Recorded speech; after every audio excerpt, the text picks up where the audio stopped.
Would help if I put the mic on, wouldn't it? Morning all, how are we all doing?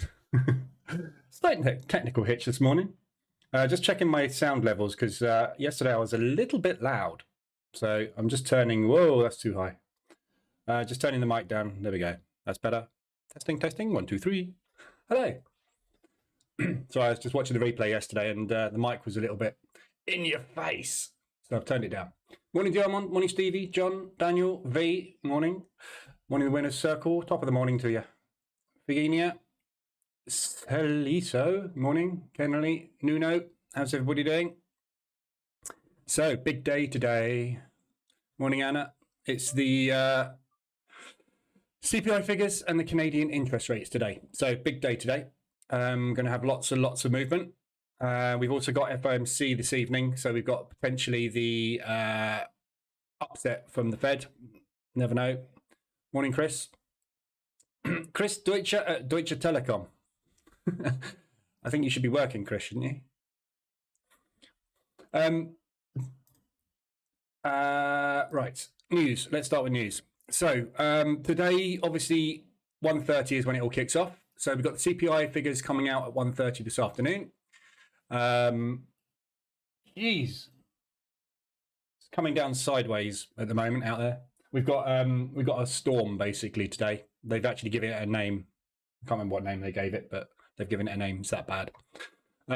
So yeah, we've got sideways rain actually coming down sideways. Quite impressive. So yeah, CPI at 1:30. That could have a big impact today, depending on whether that's positive or negative. It might come out as expected, but we'll see. Bank of England Governor Bailey is speaking at 2 o'clock, half an hour before the New York Open, and then half an hour after the New York Open, we've got the interest rates for Canada. Expected interest rates are going to stay as they are, which is fine. I don't think they're going to go up, but you never know. You can't tell. Obviously, with interest rates, we've had a shock from New Zealand. Was it last week or the week before? So it could change, but expected to be 4.5. We've got the press conference at 4 o'clock. That's what's going to be really important. That's where we're going to find out what their forward guidance is going to be moving forward, i.e. what we should anticipate from interest rate rises in the coming months. We've got G20 meetings all day today as well. Unlikely anything will come out of that, but we just need to be aware. We've got the bond auctions later and then FOMC and then Bailey speaking again later on. So it's difficult to tell. We've got Bailey speaking twice today. Might get some movement on the pound there. We might get some movement on the pound there. We don't know. It depends what he says and what basically he's been asked and et cetera, et cetera. So that's today. Very, very, very busy news day today. So we should expect a lot of big movement. 2:30, we've got unemployment rates tomorrow morning for the Australian dollar as well before New York Open, for the London Open. So need to be aware of those as well. The Australian dollar and the New Zealand dollar are likely to get quite a lot of volatility overnight as well. So anything you've got Aussie or New Zealand going into the overnight session, just need to be aware of those as well. Overnight, not been a lot of news. I had a quick scan through this morning. We've had the yen PPI figures, which came out as ever so slightly positive, month on month as expected, year on year that is, so it doesn't really pay a lot of attention to year on year. It's month on month and quarterly, which is the important ones. So not a lot of a movement there. Harker basically came out and said the banking system is stable. Villeroy has come out and said that they are moving to more of a long distance race versus sprint overview of their inflation and interest rates. So basically, read into that, we should expect a slowdown in interest rates for Europe, for the ECB. Obviously, that is going to depend very much on what happens with inflation moving forward. So the inflation figures at the moment for Europe are coming down like super fast, which is brilliant. So that's why they're looking at reducing the speed of interest rate increases, because obviously they're getting on top of inflation, which is great. So that's why it's so important today that we get a decent figure on the US dollar as well. That will help them take a bit of pressure off as to whether they have to or don't have to increase interest rates. Won't be very good for the market because we won't have a clue which way it's going to go. But that's all basically overnight. Fed must exercise caution when raising interest rates. Yeah, that was it. So that was the overnight news and what we got coming up today. So just be Taiwan's defense ministry when asked about the report. China no-fly zone, they are mainly related to aerospace activities. You would expect a no-fly zone to be related to aerospace activities, wouldn't you, rather than things like shipping being in the air? Stupid comment. So yeah, there we go. So that's today's news. So be aware of all of that today. We've got a busy one coming. Quickly go over the results from yesterday. Where are we? So this is ADR reversals yesterday, a measly 0.18%. Got one of 7 positions on the ADR reversals from yesterday and the day before, all just sitting there doing nothing at the moment. So all the pushes we had on ADR yesterday basically pushed and then kind of did that sort of movement. So we're just pushing and holding at the moment on the ADRs.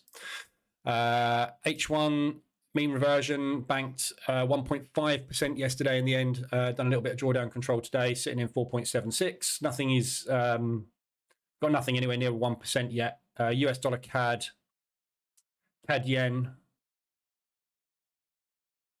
pound New Zealandish, but we got a couple of things which are sort of getting on for 0.75% in drawdown. That's it. So there's nothing drastic there at all at the moment. H4M5 mean reversion, didn't bank anything yesterday. We did bank something yesterday, but we did a bit of drawdown control, done a bit of drawdown control this morning as well. That's sitting 1.63%. Again, there's nothing in drawdown really. Swiss yen's the only thing. So this Swiss yen, we'll have a look at that in a minute. Swiss yen's obviously pushing very hard because all 3 strategies have got some Swiss yen on at the moment. And the hedging set file did 0.3% yesterday, 0.4% today, sitting in 8% of drawdown. So New Zealand dollar Swiss is in 1.5%, and Swiss yen, again, Swiss yen in 1.3%. So there's a couple of bits there that are getting a little bit out of control, mainly Swiss franc related. New Zealand dollar, we're not getting out of control, but 1.5% drawdown. New Zealand dollar Swiss, let's have a look at that.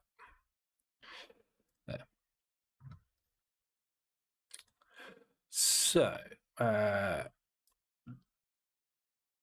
only got 3 positions on it. It's not the end of the world, is it? Well, within an ADR. What's ADR? 60.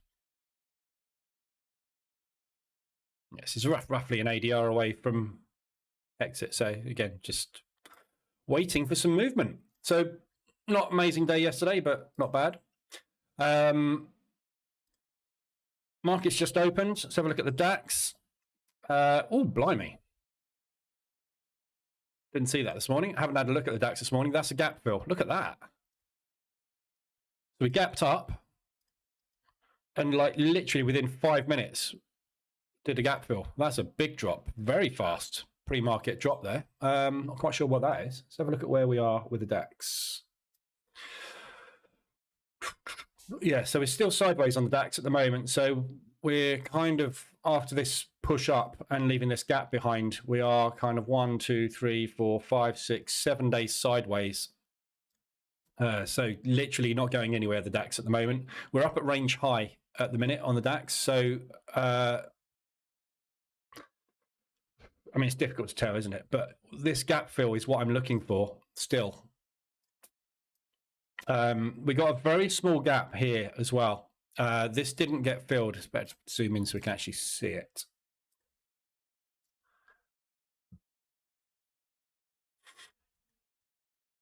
So we got this gap here. It's such a small little gap. Look there.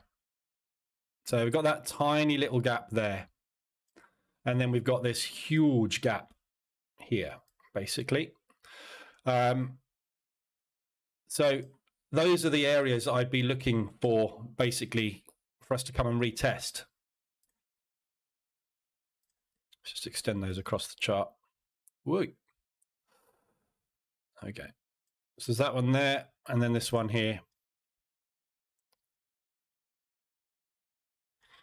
So those are the obvious targets to the downside. Gaps that haven't been filled typically tend to get filled. So that one is questionable as to whether the market's kind of done that, because it did pull down quite hard into it, but it didn't actually close it. So maybe some people sitting in there just given up the positions, and that's it. They're done.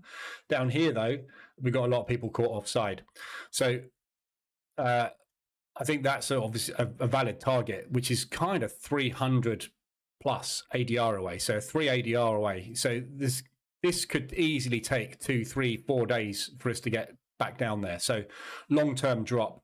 When you look at the other indices at the moment, the NASDAQ, for example, that's doing something very, very similar, kind of sideways for 7 days, a little bit more volatile, but again, not really making any progress anywhere.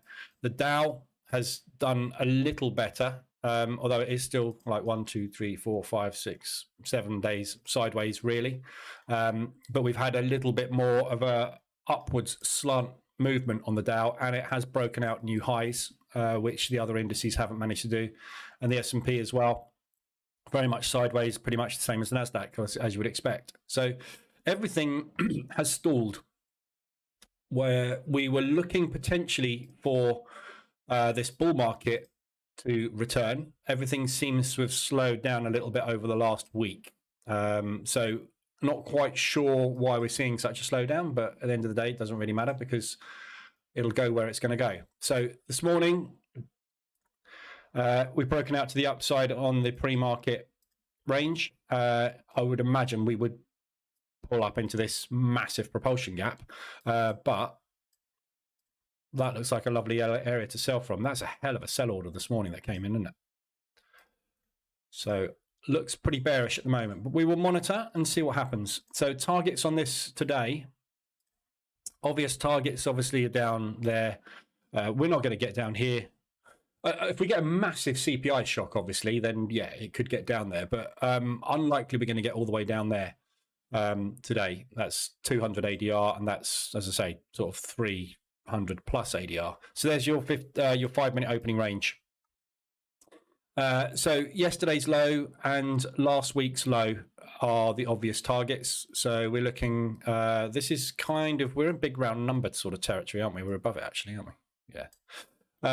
So yesterday's low is 156.22, and then last week's low is 154.81. So if we're going to the downside, that's kind of where I'd initially expect us to find a few limit orders. Failing that, there's not really anything there that we would really be looking at until we get all the way back down to here. Upside targets obviously are going to be yesterday's high and last week's high. So last week's high is 157.39.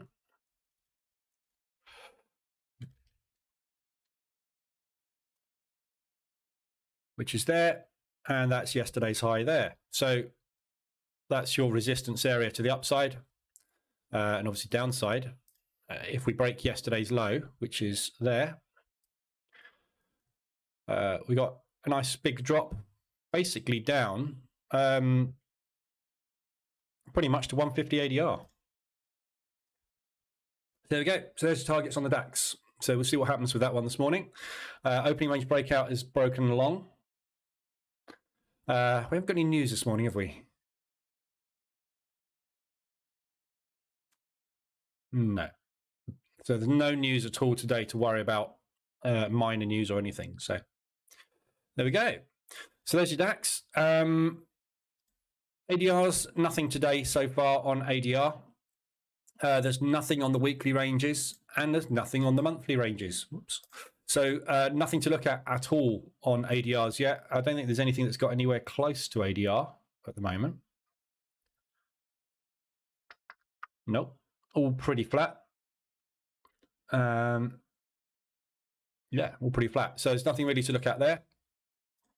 RSIs, we've got a few to go through, so we go through the RSIs. So if there's anything else you want to have a look at, shout it out, let me know. 69 people, let's get some thumbs up if we can. See if we can get some more bods in here. It's quite nice having 150 odd people in the room because everybody asks lots and lots and lots of questions, which keeps me talking for longer. But if you don't ask questions, I'll just shut up and get on with other things. So let's look at the RSIs. CAD yen, we'll look at the Swiss yen as well, because that's obviously extended across multiple strategies at the moment. So CAD yen extended on the hourly. or was extended on the hourly. It's unextended on the hourly now, but we've got a 4-hour RSI extension. So looking at this one, we've got this resistance, which we've just batted through. We've got a support area coming up there. So this is a decent area. It's been respected a couple of times back in this area of balance, but we pushed out, bounced off of that multiple times, broke through it, broke up into it. So this is our first retest of that zone there. So pretty good looking opportunity for a drop.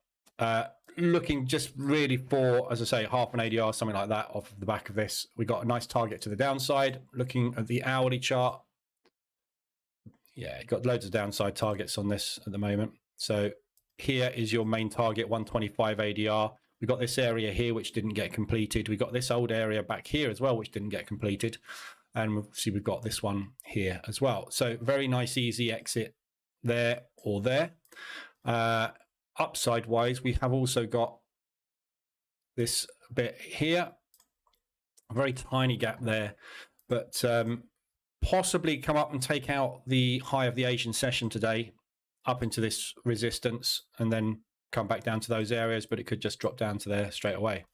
So obviously today is the main news for the CAD. So interest rates are going to change today. We've seen some very, very, very mixed results on interest rates recently. So we could have a massive push up, a massive push down. We could just whipsaw and do absolutely nothing. We'll wait and see what happens. But what you would typically expect is if you get a positive, an as expected result on interest rates, you tend to get more of a positive move than a negative move. So as you can see over the last few weeks, we've had the market scaling into the CAD yen, mainly on yen weakness rather than CAD strength. So we'll see what happens this afternoon on that one, but extended on the 4-hour. So you've got an opportunity to drop down to M15. Just about to get a reverse alert there. M5, you've just had a reverse alert already. The hell? There's your M pattern reversal. So the reverse alert was in Asia on that one. Swiss yen, short. Johannes is short on that, and Euro New Zealand. We'll have a look at that in a sec. Joaquin, morning. So Swiss yen extended on the hourly and the 4-hourly. So your 4-hour RSI extension, we're above 80 now. So very, very nice extension there. Beautiful rejection this morning. Hourly RSI, we're just coming out of the extension on that one. I've got one sell on it already. Look at those wicks on the 4-hour. Beautiful. Where is he? Mr. Wick. So yeah, really nice extensions on the 4-hour RSI. Tweezer tops, basically. That's just a if that closes like that, that's an absolute textbook reversal pattern. Tweezer tops, bearish engulfing, boom, off we go. So yeah, Swiss yen looking really good for a short. Hourly is obviously turning around nicely. We just had a nice bearish engulfing there. M15, you've had the reversal alert and the retest. So beautiful reversal alert and beautiful retest, obviously, as you'd expect, because it is an exact tweezer tops, double top. M5, you've had the reversal alert as well, which is earlier on. So yeah, lovely looking opportunity there on the Swiss yen. As I say, I've got position on this one on H1 already. ADR yesterday as well. So ADR on this is 134. Yesterday we got a 146. So you had an ADR reversal in there as well as the H1. And on H4 as well, you've had a reversal entry on H4. So all strategies will have got you in Swiss yen short, basically. Euro yen extended as well on the 4-hour up to the 80. Let's just have a quick look at the Swiss yen again and look at the 80 extensions on the 4-hour. So look at where we are on the Swiss yen, yeah? Right now on the RSI. So this is the 80 level, and obviously that's the 90 level there. Yeah. So when we get above the 80 level, which is here, we've got a few instances where we've got above it. So this one here where we were basically in a squeeze, and then we pushed up above 90, and then we got our exit there. Got that one above 80 there, nice exit there. Another touch on 80 there, nice exit there. Another touch on 80 there, nice exit. Another touch on 80 there, nice exits. Then we had this squeeze here where we got up to 80, pushed up to 90, then got your exit, 80, exit, 80. Yep. So we're looking for that profit take move, basically. When we get above the 80 level, that's the key kind of level, if you like, where it's very, very hard for the market to push any further when we get above that level, because there's just no more sellers left in the market. So the buyers literally have nobody left that is willing to sell to them. So they just run out of steam. They have to then start that profit take move. As they start that profit take move, the sellers start to step in on board, and that accelerates the move, which is why we get the walking up the stairs and falling down the elevator shaft. That's not a very good example. Walking up the stairs and falling down the elevator shaft. Yeah. So that move looks like it's wanting to start now. That's a beautiful rejection pattern. And obviously we've got lots of downside targets. Euro yen, same sort of thing. 4-hour extension. We're not quite above the 80 level just yet. Very good exhaustion at the highs as well. Swiss yen and Euro yen are very much will move in tandem. They are very similar pairs. The Euro and the Swissy tends to move in tandem, which is why you tend to get the Euro Swiss having a low ADR. It's 50 ADR. Doesn't move an awful lot because a lot of the money from Europe goes through the Swiss banking system, so they sort of power up and devalue together. So lovely extension, obviously, and rejection at the highs again. Got one short on this already. Looking for that to push down. Nice extension on the 4-hour. We've also extended on the hourly, although we're just coming out of extension on the hourly. So the same thing. We've got divergence on the RSI. So all bearish. No reversal alert on the hourly as yet, but at lower time frames, M15, you just had your reversal alert there. All looks good. Targets galore to the downside.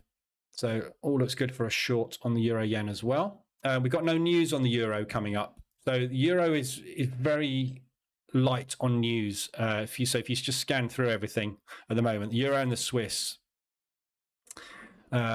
we have no news on the Euro until Friday, the 21st of April, which is next Friday. That's when we get all the PMI figures started to come out. So there's absolutely no catalyst for the Swiss franc or the Euro coming up for the next week. So if the yen decides to power up, for example, obviously there's nothing standing in its way. There's no fundamental reason to power it up. Also, the ECB have just come out yesterday and said that as the inflation is dropping at such a high rate, it takes the pressure off them, and they're moving over to a slower pace of interest rate rises. So that will start to weaken the euro ever so slightly, because the market will expect it not to increase interest rates. It will become less of an interesting place to put your money. Therefore, there'll be less money flowing into the euro. So the euro, we could see sort of going to a sort of more of a sideways stance than a bullish stance now. So so that's euro yen, nicely extended. Just see what the DAX is up to. Nothing at the moment. So there's your 15-minute opening range on the DAX. Not very volatile at all today so far. So a little bit of up, a little bit of down, kind of sitting sideways at the minute. Morning, Miura. Right, so that's euro yen. Euro New Zealand. Again, also extended. Big, strong push up. Extended on the hourly. We got above the 80 on the hourly, and we just went into an accumulation. So this is what I was saying earlier about having this big, strong push, ADR move, and then after the ADR move, all we've done is accumulated or flagged on some of these pairs. So the ADR reversals from yesterday have just kind of gone into a stall and haven't actually made any progress up or down at all. So targets are still there to the downside. We're coming down nicely at the moment. Divergence. Yeah, so we've got strong bearish divergence in play at the minute on the hourly. We've got this whacking great target down here that we haven't completed yet, which is absolutely miles away. We've got a beautiful target there. We've got a target back down here, got a little one there as well. So there's lots and lots of areas to the downside that it's going to come back and retest at some point. 4-hour RSI is also extended again, so big strong push to the upside. We didn't get a profit take move here. We got a like accumulation. We went straight into balance, pushed up again, and now we're sitting up here sideways. So the profit take move will be on that entire thing. So easily down to there, which is ADR. And we may well get the bounce off of ADR. Depends on whether this New Zealand dollar can actually find some strength. New Zealand dollar yesterday was massively weak. If you look at all the New Zealand pairs yesterday, they all fell out of bed quite dramatically. So that's the reason for the Euro New Zealand strength and holding at the moment. So we got a bullish Euro, bearish New Zealand, and we're just kind of holding at the minute. So we need some strength coming through on that New Zealand dollar. But yeah, very nice extension. Obviously drop down M15, M5. If you want to get into entries on this, M15 reversal alert is coming very, very shortly. Beautiful target there on M15. Easy. And M5. Again, you're just about to get a reversal alert. It's trying right now. So we've just taken that high. So basically London has just taken the Asian high. And not quite got that reverse alert in there, so it's holding at the minute. But when we get it, hopefully we'll get a drop down from where we are. So that's Euro New Zealand, nicely extended. Good opportunity on both of those on the 4-hour and the hourly. Pound yen, nice extension. Lovely tweezer tops everywhere today. Look at that, another one. So just taking this level out here. Yeah, 4-hour extended above the 75 area. So this is where we are at the moment, up here, after a strong push. Looking for that pullback, basically into there. That has just taken out the highs. Again, yen. Yen seems to be fairly strong at the moment. So if you look at all these yen pairs at the minute, they're all pushing down in the last 4 hours. So we've got a little bit of strength coming through on the yen at the moment. Whether or not that is going to be sustained throughout London, we will find out soon. But at the minute, yen has kind of put the brakes on any moves against it. So potentially opportunity there on that one. So that's extended on the 4-hour. So again, drop down to M15 or M5, depending what you want to take. Your M15, you've had the reverse alert already. It's extended on the hourly as well. We got extended and embedded on this one, look. So that's where you got your initial entry signal there. I've got a sell on from there, obviously. I've got a sell on here as well. So this is my average down here. So we got extended there and literally just went into an area balance and then a very slight push up yesterday to where we are now. And now we're coming out of that extension. So embedded for over 24 hours. Solid strength on that, or weakness on the yen, really. So good opportunity there. 4-hour RSI extension. Waiting for that drop. Pound New Zealand. Morning, John. Pound New Zealand extended on the 4-hour. Got 2 positions running on this one at the moment. This is also extended on the hourly. And embedded. Again, big strong push. This looks like it's pound, isn't it? It's pound strength from yesterday.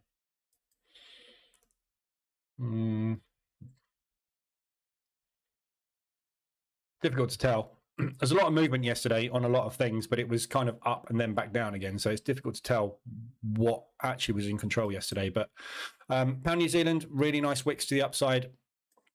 We're pushing up again at the moment. We are inside bar at the moment on this 4-hour candle. So no progress at the minute up or down. But looking for that pullback down into that area. We've also got this whacking great propulsion area down here as well, where we pushed. We didn't break that high there. So this for me is the best propulsion gap here, because this is an accumulation break where it broke a new high. So that is almost guaranteed to be a test at some point. On the hourly,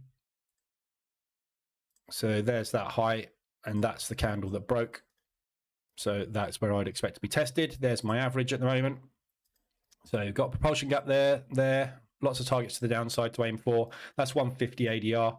Might have to wait a bit for this. Depends on the strength on the pound. We've got Bailey talking twice today. So could well upset the pound or could rally the pound. We'll wait and see what happens. But obviously everything's going to move today off the CPI figures and the Canadian interest rates. So everything will be shifted around today regardless. So we get movement on everything at some point. But nicely extended. M5 reversal or M15. M15 you've had. Tight little one that. Look at the size of that little candle. M5, little bit cleaner. Big retest going on at the moment. So that would be your M pattern. Divergence on RSI as well. Bearish. All bearish. New Zealand dollar CAD. extended to the downside on the 4 hour, almost down to the 80 level there. So looking back, yeah, this is pretty much the first tap we've had on the 80. So that wasn't quite a tap. That wasn't quite a tap. That is just about. So we've got a beautiful support here as well, that we've just like run through and run straight into that propulsion gap, which they've brought up immediately. So it looks good for a bounce where it is at the moment, but we'll need to wait and see. We've got two things at play here. We've got a very weak New Zealand dollar, which kind of all fell out of bed for a good couple of days on the trot. And then we've got potential positive news coming on the CAD. So if that positive CAD news comes, obviously this is going to drop. When this drops, it's very, very difficult to pick a spot for a bounce coming down. So we've got lots and lots and lots of propulsion gaps, as you can see on the 4 hour chart to the downside, where we've had lots of strength and pushes with this pair going up. So there's a lot of spots where potentially we could see some kind of bounce. You can draw as many lines as you like on here. Yeah, there's just tons and tons of areas where potentially we're going to find some kind of support on the way back down, but you just can't pick one. So if that Canadian dollar powers up this afternoon and that does drop, it's going to be very difficult to pick a spot to get in there. So you've obviously, this is what the market reverse alerts EA does. It just basically pushes back up and gets you into additional positions when you get signs of strength. So as long as we are roughly half an ADR to an ADR beyond our initial position, so that's my initial buy there, we'll just add as we go, and at some point they will put in some kind of pullback profit take move. That's when we get out of the position. So, but there's no way you can obviously see on this one, unfortunately, on the way down. So New Zealand dollar Swiss, scaled out a little bit of this one yesterday, have taken a second buy this morning on that one. So average is there, nicely extended on the 4 hour. As you can see, we're down at the 80 level. So again, nice level, 80, very, very extended. Last time we got there, we did that. It's the only time we've been there. So we've had a couple of 75 bounces. Look, 70 bounce there. So we're down there at the minute, waiting for that pullback. We've got a very obvious resistance level there. So this zone here, from that wick there to that wick there. Yeah, somewhere around there you're going to find is going to act as a resistance. So push back up into there. Worst case scenario, best case scenario, assuming it's going to continue on the downward slope, obviously, that is. So New Zealand dollar Swiss, good mean reversion opportunity there. And the final one is US dollar CAD, which is on the hourly. So nice extension to the downside there on the hourly, just waiting for some kind of push back up. Got a buy on this already, got a second on there. So this area here is your initial spot. Got big propulsion gap up there, kind of filled, you can't really see that. So this propulsion gap here, that's the high in that propulsion gap. So that one's potentially done. This one certainly is not, though. And this is the important one because that's what broke the support. So that area there, I would expect us to come up and test at some point. So CPI today and interest rates for the Canadian dollar. This is the US dollar CAD. So this is going to get potentially today the most volatile movement. So there's a couple of different scenarios can play out on the news. Obviously, what we could have is a positive US dollar news event and a negative Canadian dollar news event, which is going to give this a push on the US and then a push on the Canadian. We could get the opposite, where we get a push down on negative US and a push down on positive Canadian. So it could go very hard and fast in either direction if we get that sort of scenario, or we get the other scenario, which is positive both or negative both, which cancels each other out. And that's where we tend to get that whipsawing. Yeah. So we need to wait and see what happens with the news events this afternoon. All kicks off at 1:30, then all the way through to 4 o'clock with the Canadian press conference. So this one could go either way today. Obviously, I'm hoping it goes up, but it could go down. So if it goes down, I should be scaling out of some of this. And then we've got a lovely support at ADR look today. So there is a double bottom bounce potential with a load of limit orders down there. Failing that, we're coming down into an area balance look. So again, anywhere in there, you will find some support all the way down to 225, 250 ADR. So see what happens. If we need to get in more, need to get in more. This US dollar, obviously, with where we are with rates at the moment and approaching terminal rate, if we get inflation coming down again today, that will drop the US dollar because it's going to take the pressure off them to go to 5.25 because they don't want unemployment to keep rising, and that is what basically interest rate rises will do, and then it will obviously harm GDP as well. So that going up has a negative effect on those two, and also a negative effect on that. So as that's going down, if they can stabilize that, those two will start to stabilize and go up, and that's the desired outcome. We want GDP going up. We want those arrows are the wrong way around. We want unemployment coming down, and obviously inflation coming down to a level. The other thing you've got to bear in mind as well is when we start on the inflation rate, on the interest rate declines, they will also need to slow the drop of inflation, because what you don't want is inflation to drop below 2%, because then everything starts to contract in price and it all starts to go spiraling out the other way. It's a very, very fine balancing act they play with the economies. So with this, the faster you've gone up, typically the faster you tend to come down, because if you don't come down too quickly, what happens is inflation starts accelerating, and all of a sudden then you get to a deflationary position, and that's not good either.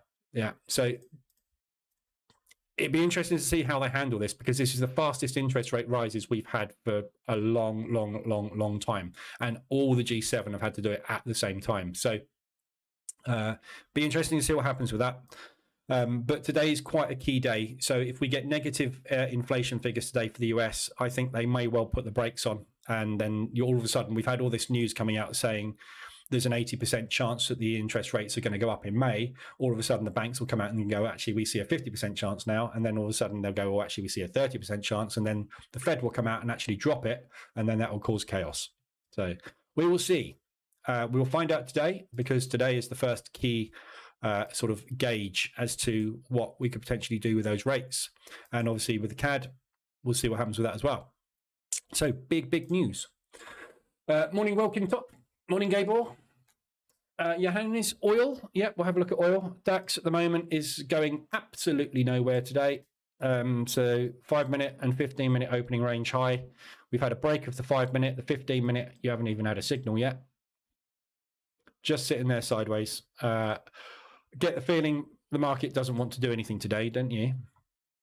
It's too scared because we've got too much news. Just going to wait until the news comes out today. So oil. Oh my God, it's pushing again. Whoops. So that's the high. Exactly where we are, or where we've tapped into pretty much this morning. So near as damn it, we missed it by 2 pips, or 0.2 pipettes really. So yeah, oil, we're back up at these highs again, in this range. We got the gap fill. What's it going to do? Is it going to fill the gap, or is it going to break? One or the other, isn't it? Don't know. Difficult to call oil at the minute. It's obviously bullish at the moment. However, when you've got a gap that big, it's very difficult to see them not fill it, which is why I've got shorts on at the moment on the Fetal Crest account, which is virtually bust, basically. It's not far away, but yeah, got the shorts on oil, as you can see. I've got a sell stop sitting up here as well, another sell order to get in here. So what I want to do, the average is no problem. The average is within ADR, but this is kind of a little bit of a different scenario that I'm playing out here on oil. this is either going to work or it's not. If it works, I want it to work as fast as possible, i.e. get another position on and bring this average up above this propulsion gap. And to be honest, I will probably get out and abandon the idea of the gap fill. Because if it's taken 1, 2, 3, 4, 5, 6 days and we haven't filled that gap fill, I'm just concerned that they're going to orphan it and they're going to leave it. And if they are, it's just going to go. So I'll be getting out of all of it and scaling out of the whole lot. But if they give me another chance to get out somewhere down at these lows, I'm going to take it. So I'll exit the whole lot down here in a profit. But I'm not going to go for the home run. Just because I get the feeling we might come back down into these lows and bounce again. Yeah, somewhere around here. That's kind of one or two things is going to happen, isn't it? That or that. So if it gives me an opportunity to get out there, I'll take it because it's money. But very difficult oil. Obviously, targets we know are $95 a barrel and beyond. So that's this year's target, according to those that know. So we will see. DAX doing a little dance at the minute. So yeah, difficult one, oil. Not really sure exactly where that one's going to go today, but we will find out. And I get the feeling we're probably not going to find out until this afternoon. I reckon today we're probably going to see a lot of sideways movement in the London session, and they're going to hold everything back because you don't want to be executing any speculative orders on anything until you know whether or not the US dollar is likely to strengthen or weaken in the coming weeks and months. Yeah. So at the moment, I think we're just literally sitting there waiting for that to come out. Obviously, you're not going to execute anything big on the CAD because you don't know, you can't forecast what you're going to make until you know what the interest rates are going to be for the overnights. That's it, basically. So I think we're going to sit there today and go pretty much sideways on most things. Let's have a quick look, whiz through and see what the opens are like. See if anything's decided to move. We've got a little bit of movement starting in London on the Aussie. So the Aussie's powering up a little bit, ever so slightly.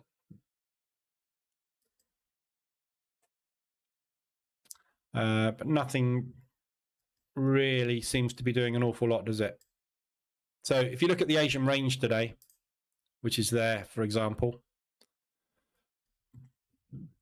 I would say you're probably more likely to stay within that on the London range as well. Or if we move outside of it, keeping a similar sort of range, maybe just a bit lower or a bit higher. But that's probably all we're going to see today. I'd be very surprised if we get any ADRs ahead of the news. They're not going to be crazy enough, I don't think, to make any big moves unless they know something, which obviously is a possibility. So a little bit of weakness in the pound showing. No, that was pound odd. So that's strength in the odd, not weakness in the pound. Pound New Zealand's not going anywhere. No, nothing else. So everything basically completely dead at the minute. Gold. Why is nobody asked for gold this morning? Bit lackluster this morning, aren't we, with gold? Oh, I've got a new one, by the way. Brian was kind enough to make me a John Wick with a Lamborghini. And a gold Lamborghini, nevertheless. Look, here's John Wick. Isn't that bad?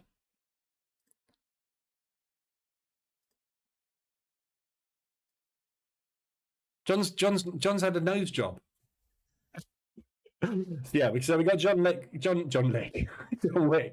with a gold Lamborghini now. So for the Lambo crowd. So let's look at gold because no one's asked for it. No one wants any bling today. Come on. So obviously being a US dollar cross, it's going to be affected by CPI this afternoon and obviously Canadian dollar. So the Canadian dollar and the US dollar tend to move in tandem. So if we get strong movement off the US and then positive CAD, we will probably see quite a dramatic drop on oil today.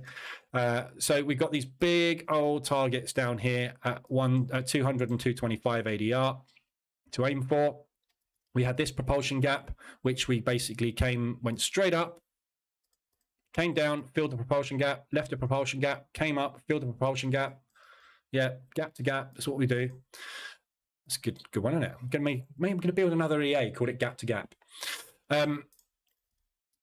Drop is what I see on the cards, but it's all going to depend on that thing today. So if we get bullish US movement, brilliant. It's all coming down. If we don't, we're going to come back up and we're going to retest 125 ADR. There's gold. Pick a direction. We've also got these propulsion gaps to the downside as well. It's just such a target-rich environment. We've got a little gap there as well.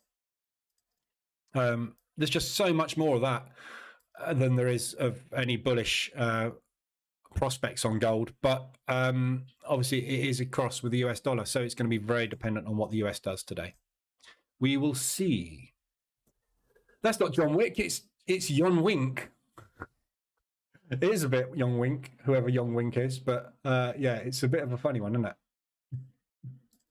I do quite like it though.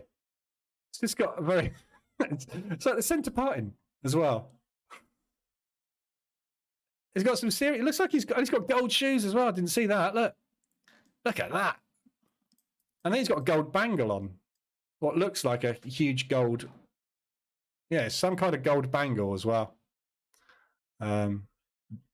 But you can see he's only rented the Lambo, like all the other guys out there that sell courses and stand in front of the Lambos. He's only rented it. Look, it's still got the sticker on the window.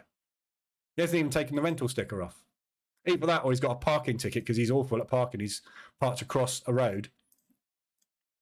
Anyway, one for the Lambo crowd. Morning, Maggie. How are we doing? Right, so that's all I've got for you this morning. If anybody's got any other pairs they want to have a look at, let me know. But apart from that, or anything else they want to discuss, any training stuff, any questions about anything? Buy a scorecard. Not a lot of difference today. Everything's still pretty much the same. US dollar CAD is actually fairly interesting. We've got a -2 on sentiment now, which means the market has flipped long in line with COT. So it's interesting that we've got some bits and pieces now on this that could quite dramatically change. So US dollar CAD is sitting at the moment at a +6 with a -2 retail sentiment. That can obviously flip to a +2, which adds 4 onto that, which makes us to a +10. So US dollar CAD right now has the potential to go pretty much into a very strong bull signal. Everything else has got a +2 on retail apart from US dollar yen. And again, US dollar yen, that's got potential to go to a +9 on the scorecard. So everything is kind of fundamentals, COT positioning, retail positioning, saying US dollar strength moving forward. So it'll be interesting to see what happens with the US over the next few days. And obviously today's CPI is going to be core to teach us which way that is likely to go. DAX is just trying to break out the highs. Well, it looks like it's trying to get above that high anyway. That basically is your 5 and 15 open, so it's long today. We haven't got far to go though, don't forget. So your target is 157.39, which is there. There we go. So new highs on the DAX. So if you're taking the 15-minute opening range breakout on the DAX with the EA, you're in. If you're taking the 5, you are already in. I'm already in there. That's good. So you've got potentially somewhere in the region of 40 to 45 point move to the upside, which is just over a quarter of an ADR for the DAX. Half an ADR is 76. So not particularly big movement before you're going to hit resistance today. PM, I don't think you should be so hard on the Lambo kiddies. You said yesterday your chair was a Diablo. Yeah, that is true. Yeah, it is true, but it's also the devil.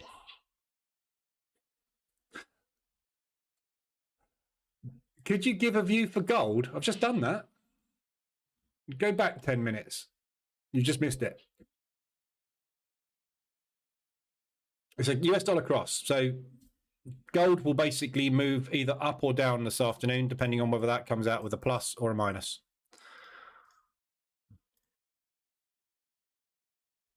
I am certainly not the Lambo crowd. I'm more of a Porsche man. So opening range breakout on the DAX. You're away. There's the gap fill done.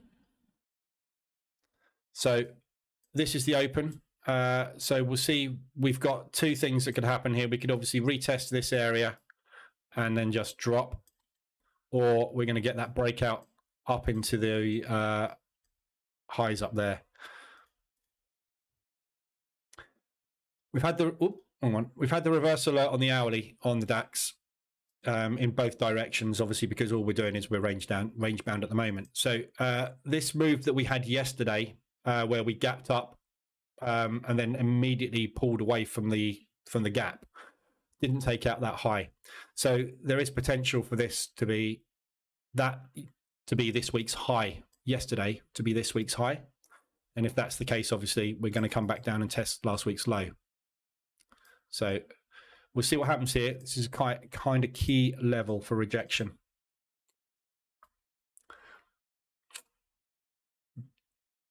Daniel, gold, it's a sell.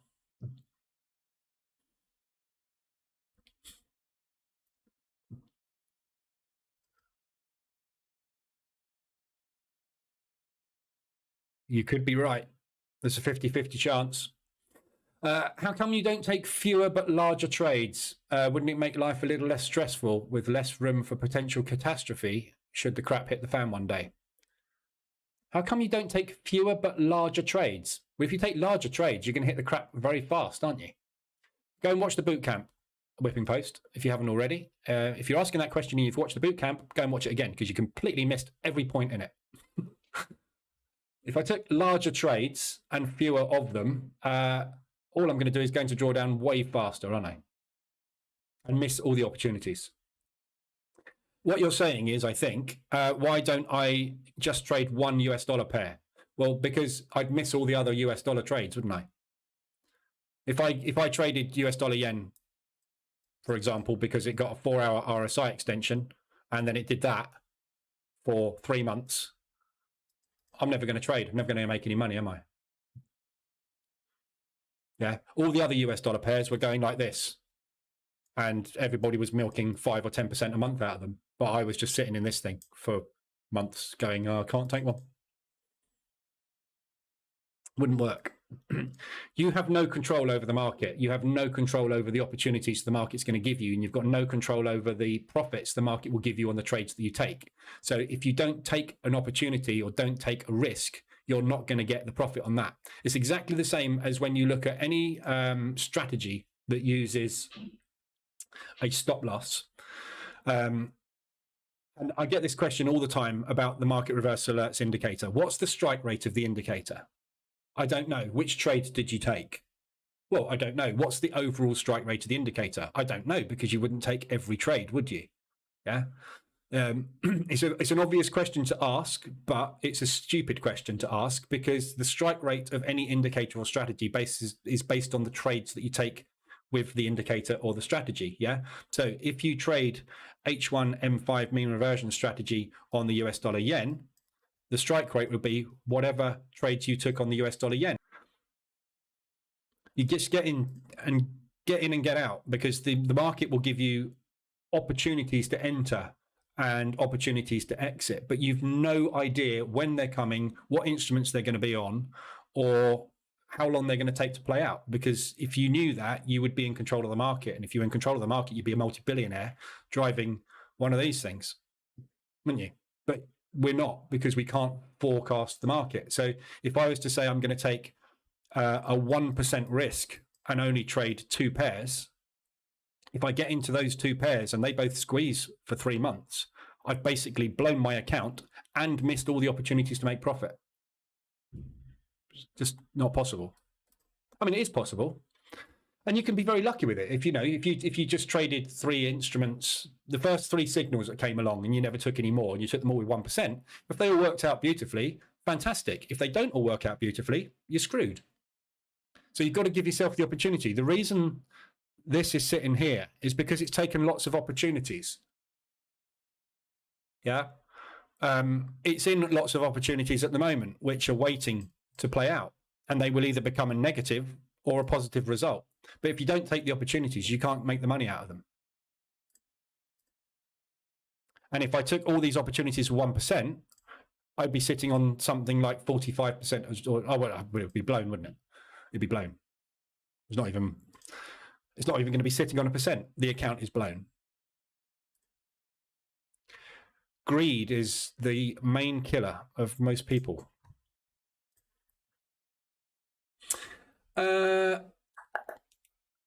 Daniel, I've made money this morning with gold. Good job. Also pound US dollar in profit. Good job.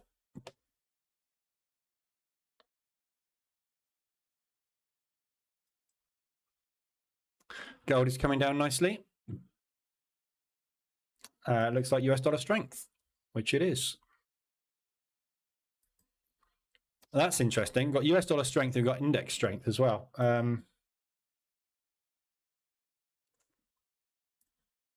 Oops.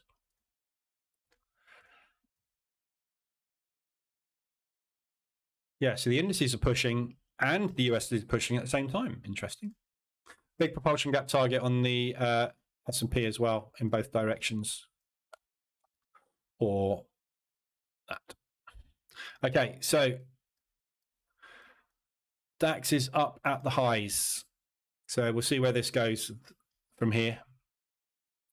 Dow's pushing up into that propulsion gap as well. I think that account's just blown. Oh no.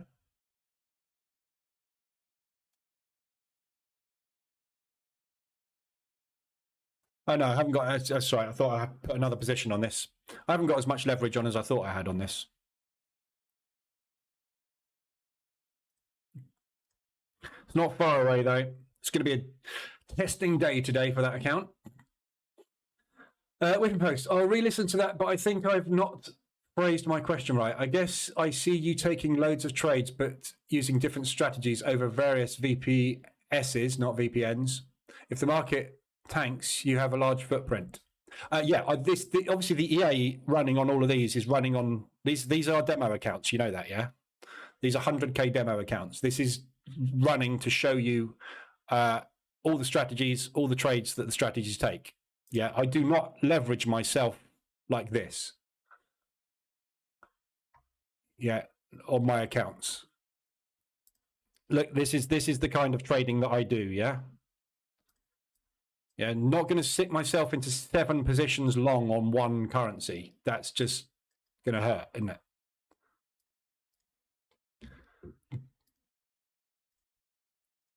Go and rewatch the bootcamp.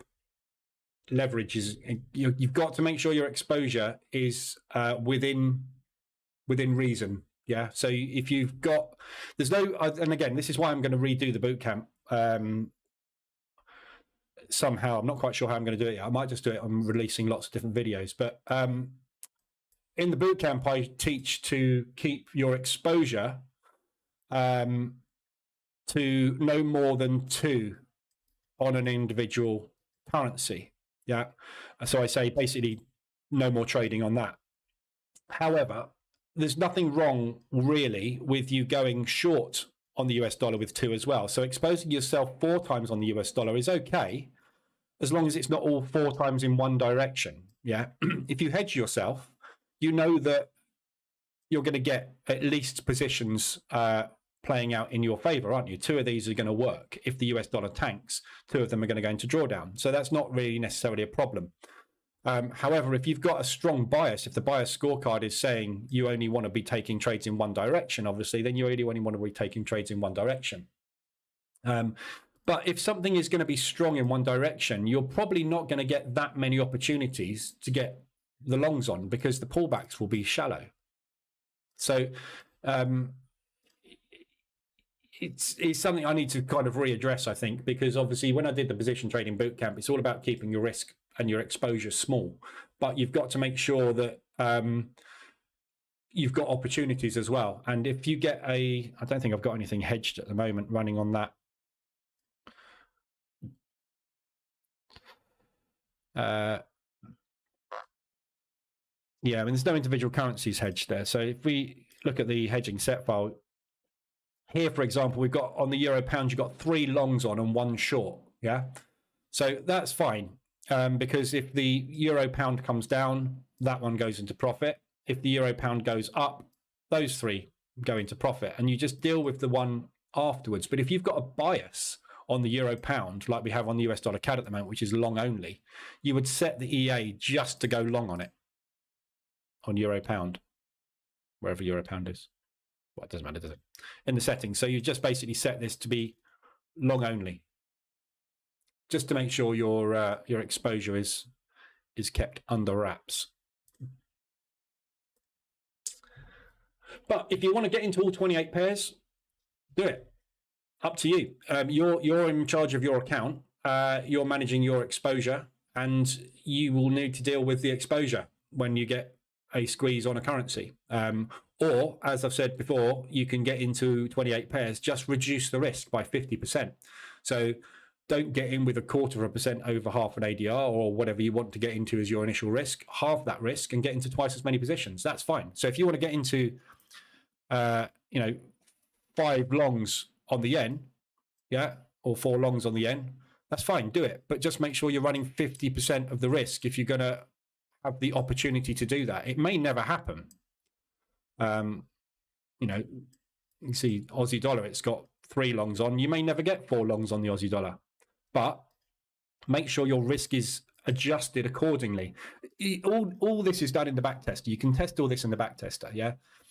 So if you put a set file in the back tester, run it for 6 months, see what the drawdown is with 0.5% risk or 1/4% risk over half an ADR, rerun the test with 1/4% risk over half an ADR, or 0.1% risk over half an ADR, see what the drawdown difference is. Run that on all pairs, amalgamate the results together in a spreadsheet, bang, there you go, you got your overall drawdown, and you can see exactly how much you will be affected.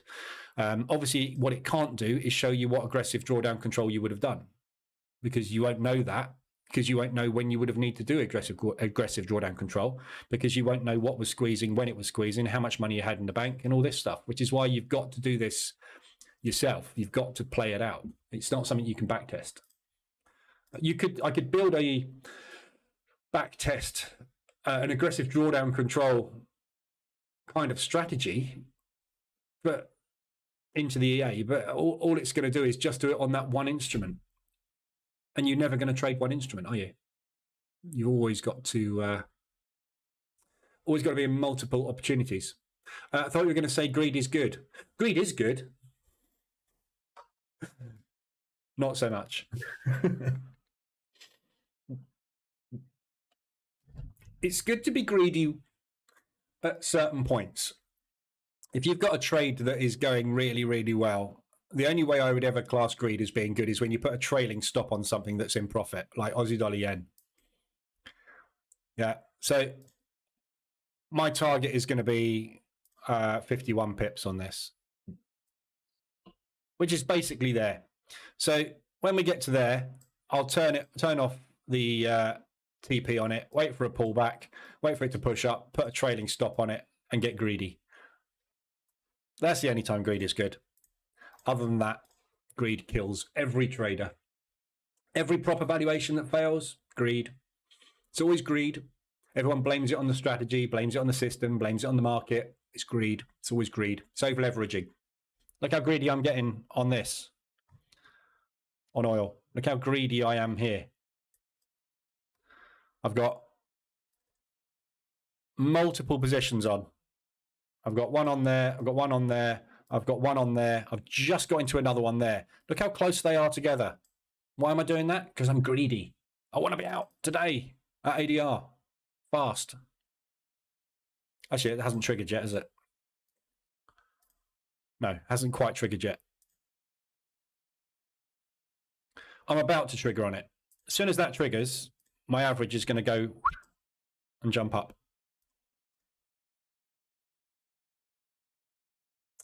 But we haven't quite got the reverse alert on that yet. Be interesting. Watch where this average jumps to in a sec.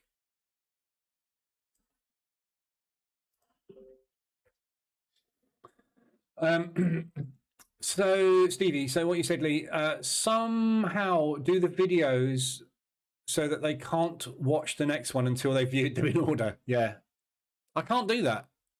It's YouTube. I could do it on a website, I suppose, but that doesn't really get out to the masses, does it?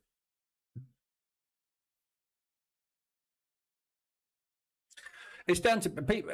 People have got to take ownership. Yeah, if you're doing this as a job, or you're doing this as a hobby, or you're doing this to make a second income, or whatever reason you're trading, it's very easy to blame something, blame someone, blame an occurrence, blame whatever.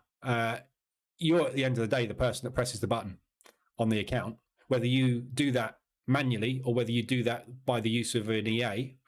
You program the EA to put it on there. If you've used a set file that is in existence, you've put that set file in there, you've loaded it, you've made it press the button. If you have no idea what that set file or that EA does that you've loaded onto your account, who's the idiot? Is it the strategy? Is it the EA? Is it the market conditions? Or is it you? It's always the trader.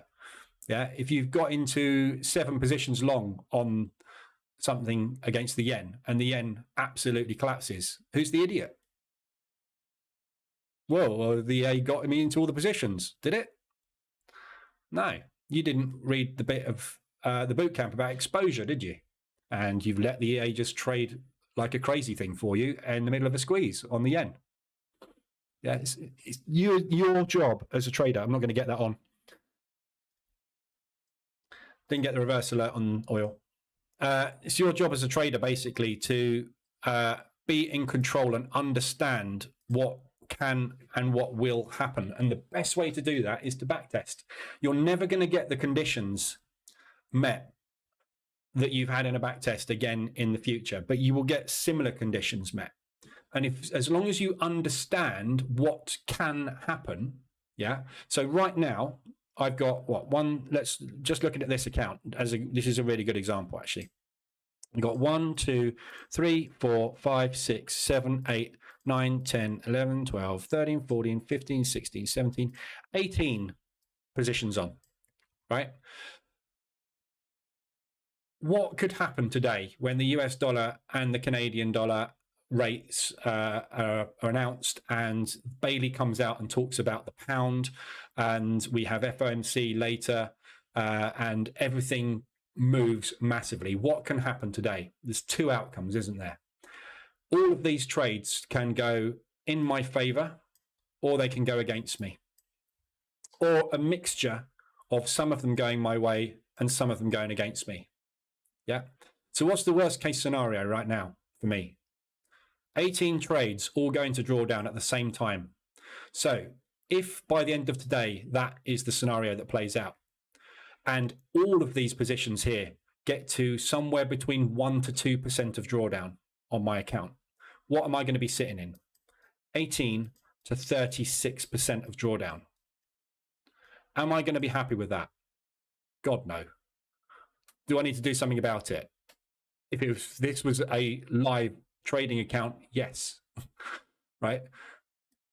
You've got to be aware of what is going to happen potentially when you're doing this style of trading. So this evening, when we come into the live room tomorrow morning, I could easily be sitting in 36% of drawdown. If everything pushes 2% DD against me on every single instrument, that is my worst case scenario.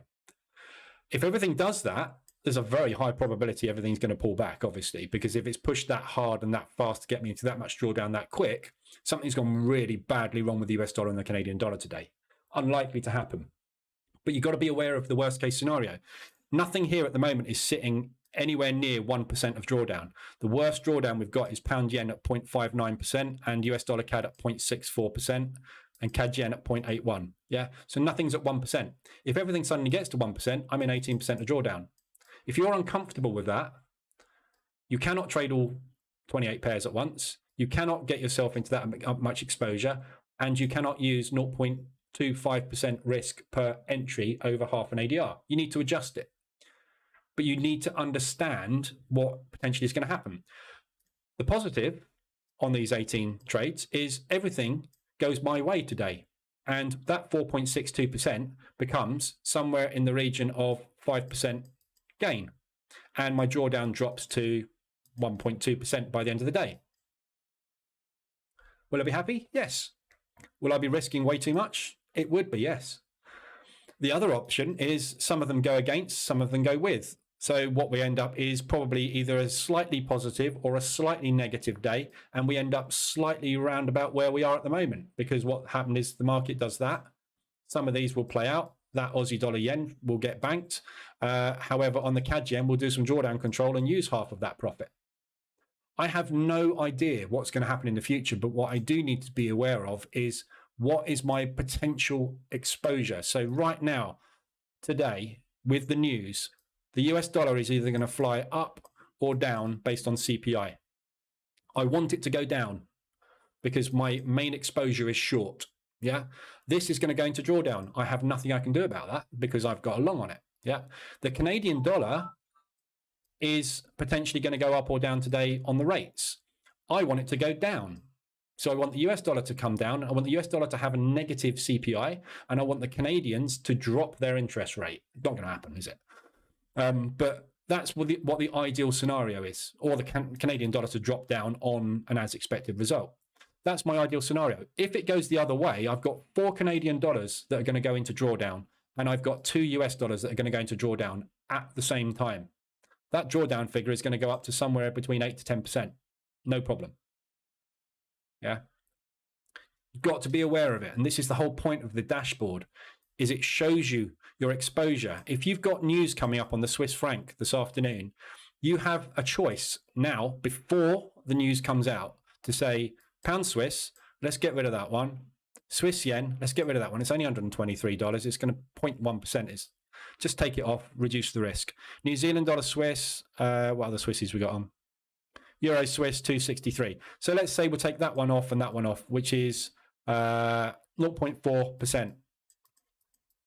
So I'll take a 0.4% hit, yeah, but I'll reduce that by 2 because I've got a news event coming up. These are the decisions you need to make as a trader that the EA physically cannot make, because it can't monitor every instrument you're in, every piece of drawdown that you're in, know exactly what this is. And there's no way it can say in your brain, what does he want to do right now? Because he's got 10% banked. Does he want to close out 0.5% or not? I don't know. I'm an EA. I'm a robot. I've got no idea. Yes, AI might be able to do it, but then you're not a trader anymore, are you?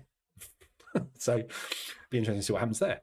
But yeah, so that you've just got to keep on top of it, right? And that's what the bootcamp teaches you, is the exposure, the 2 currency rule, the exposure rule, yeah, is there for a reason. It's to stop you getting overexposed. If we've got market conditions where everything is completely sideways, yeah, then there's a high probability that you're just going to get that type of movement or that type of movement, as we discussed yesterday, which is fine. But that type of movement ends and it goes into a trend at some point. If that's the short you took, be prepared for a 3-week squeeze of 4 ADR against you. What's the worst case scenario that's going to happen with these positions that you take? You need to be aware of that. That's going to be 3 to 5% drawdown on one currency. If you've got 4 currencies, that's 20% drawdown. Yeah. Which is why I have an entire day dedicated in the course to risk and drawdown control. It's the only thing you need to pay attention to in this entire way of trading. That. Because this can very, very quickly spiral out of control if you've got too much exposure. Yeah. And we may well see that. We may well see these, the EA is running everything at the minute.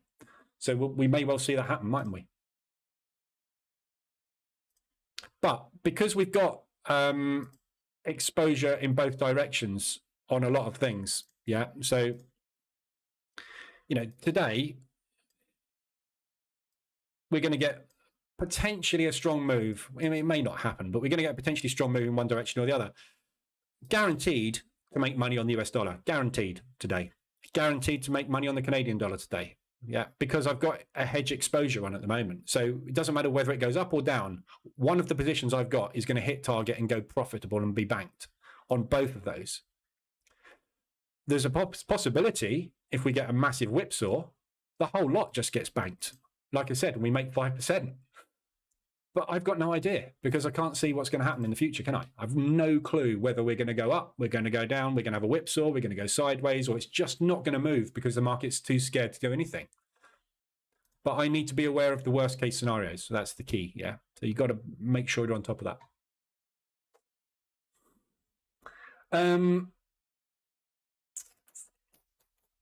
Whipping post, possible solution is to sell all videos after the first one.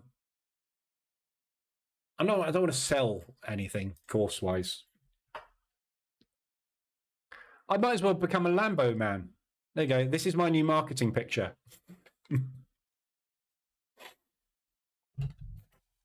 Get some gold on. Let's get some gold on. There we go. Lambo man. No, I'm not going to sell. There's no point. It's a fruitless exercise. Basically, selling courses. I used to sell the Bootcamp. Yeah, I sold it for $50. I sold it initially for $99. Yeah. And then I sold it for $50. And the reason I dropped the price was because the week after I released the course, it got pirated. Because as soon as somebody buys something, they just basically screen record it and then they put it out there for free. Or they try and sell it cheaper themselves and try and do that. But then whoever they sell it to just screen records it and puts it out for free. So there's no way of making money out of selling courses for any sustained period of time, is there?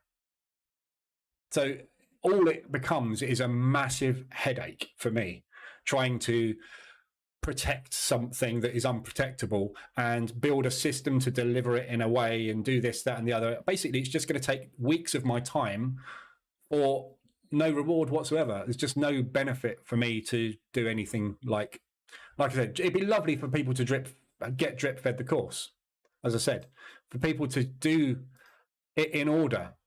But I know you said set all videos to private after the first one and have a quiz that reveals a link. What's the point in that? Again, what's the point in that? If I said set all videos to private, and then when you've watched the first one, do a quiz, the first person that gets the link for the video, you're just going to post the second part of the video. And after somebody's got the quiz passed on all 5 of them, someone's just going to put the post out with all 5 video links. And then everyone can do what they like. I don't know. Like I said, it's not my responsibility to do anything. I put content out on the web. If people watch one part of it or another part of it, go off, blow an account, up to them, isn't it? It's like, you know, I've likened it to before driving a car.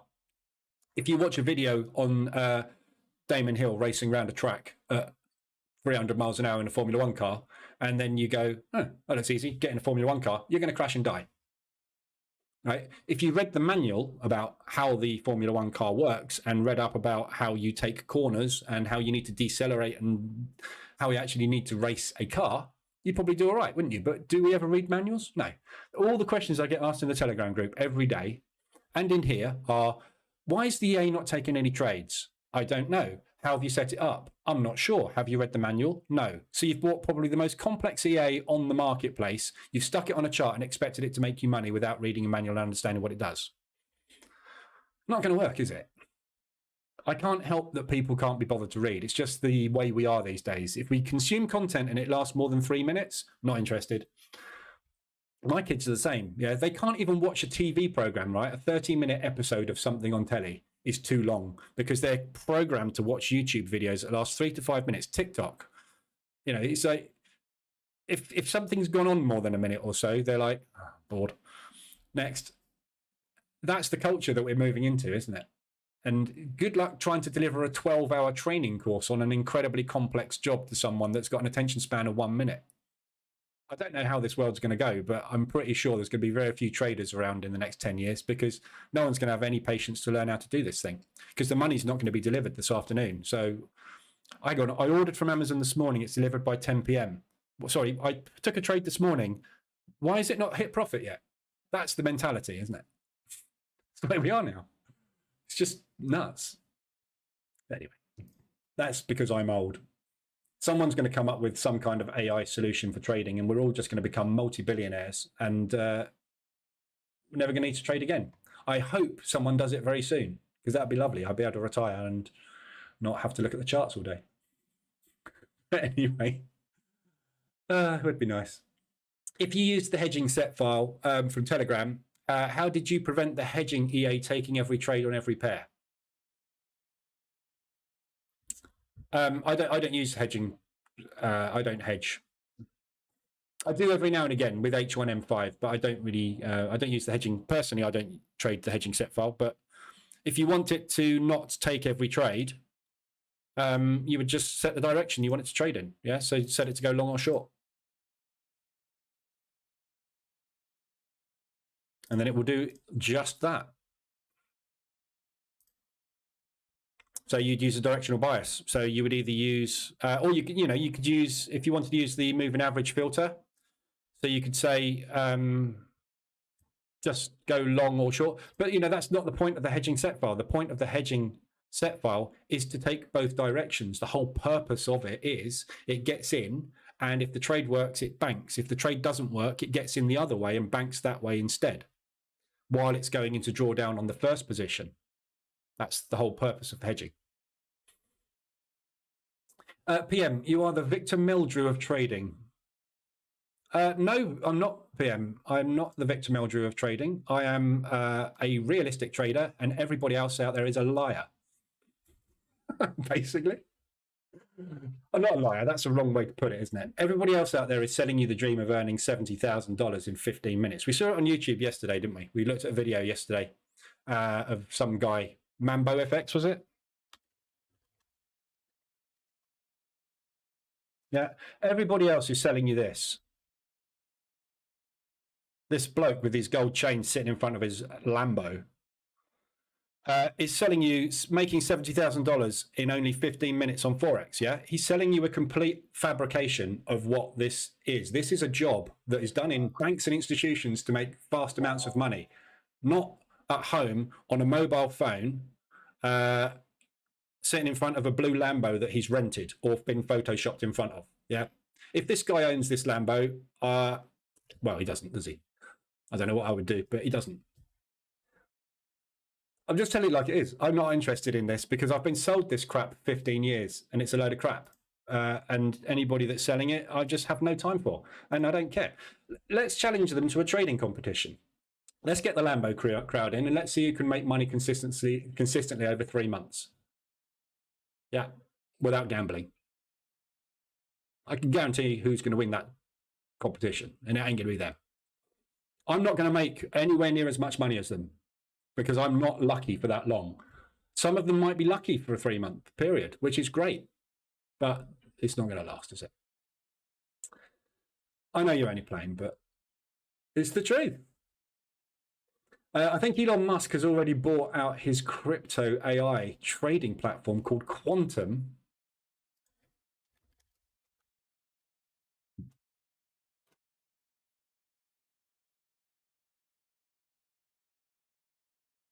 Quantum Exchange? No. Quantum AI.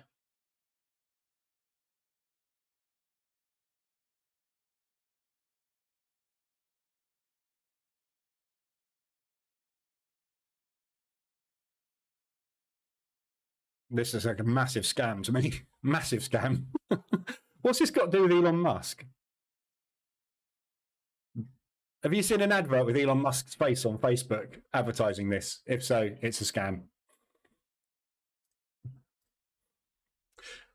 I'd be very surprised. I don't know. I might be wrong. I am wrong about stuff. Regularly. Look.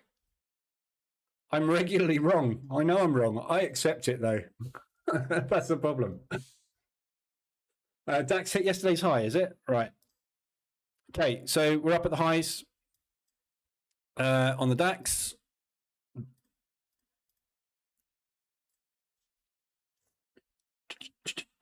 DAX. Okay, so there we are. So this area is our potential range support high. So see what happens here. So yesterday's high has just been taken. We've got a load of limit orders triggering, as you always do. So traders always enter limit orders at the highs and the lows to get in. So you'll have buy stops sitting there. You'll have limit sells sitting up there. So we'll see if there's enough of them to drive it back down from here. We've got a big old propulsion gap targets to the downside to come and fill. However, we have got last week's high there as well. There's also going to be limit orders sitting around about that area too. So we'll see what kind of reaction we get up there today. ADR is good 60 pips away, which is, we're half an ADR basically away from obviously getting today's average daily range hit. So plenty of room to the upside if it doesn't manage to find limits to trigger there. But we will see. We will see how we go. But I still love this target. I can't get, go back through your charts. You won't find any gaps left open like that. That's a biggie. And the same as oil. Yeah, this is coming down here at some point. It's a case of how long it's going to take to get down there. So if you look at the movement from gap fills and how long they generally take, they're usually done within a couple of days whenever you get a gap. Most of the time it's same day, but when you get one that's left that long, so there's one here, look. Yeah, so that was 1, 2, 3, 4 days to fill that one. Yeah. Our gap is there. We're now 1, 2, 3, 4, 5, 6, 7, 8. Day 9. We're well overdue a nice, big, strong drop. An ADR, good couple of ADR days. We need some big news on the US basically to try and drive these markets back down again. Positive US dollar news, really. But we will see. But it might just gradually, grumble down there. Just see what my Dow trade is doing.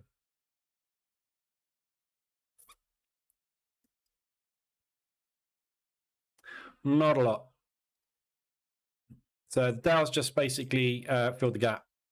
Haven't attacked yesterday's high yet, but if the DAX comes down, the Dow will come down with it usually. Oil triggered into that next position. There you go. So there's that entry on that reversal.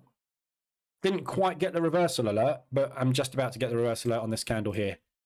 So if you remember, my average on oil when we looked at it was here.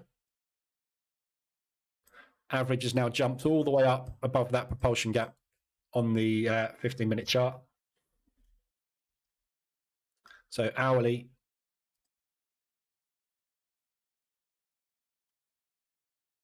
there we go. So up in here now, that's ADR.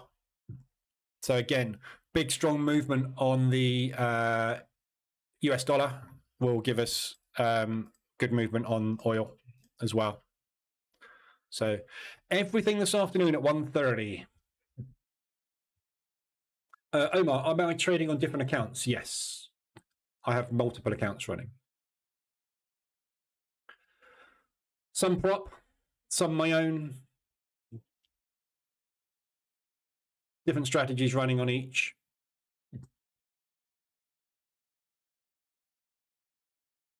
Good rejection at yesterday's high, look. So see if this breaks. So this is the break. They're either going to step in here and add and drive it up again and try and take yesterday's high. All those are the limits, and we're going to start a rapid descent from there. We'll see what happens. Looks good. Morning, Potgator. Morning, everybody. Right, I'm going to leave it there. Anything you need, let me know. I will be in the Telegram group. Link coming up to that in a minute, and obviously it's going on the bottom constantly. So I'm not going to stream for 1:30. I'm just going to come on at the normal time this afternoon at 2:20. We'll have Bailey having spoken by then, and obviously CPI, but I'll be watching CPI obviously very closely. 3 o'clock is the big one today, really, the CAD. So I mean, they say they're both big. These are both big. So be prepared for some big volatility. We might get a little bit less volatility on CPI this time round because it's the same day as the rates. So we might find the market a little bit less inclined to put a lot of its money in directional bias until we've got this out the way.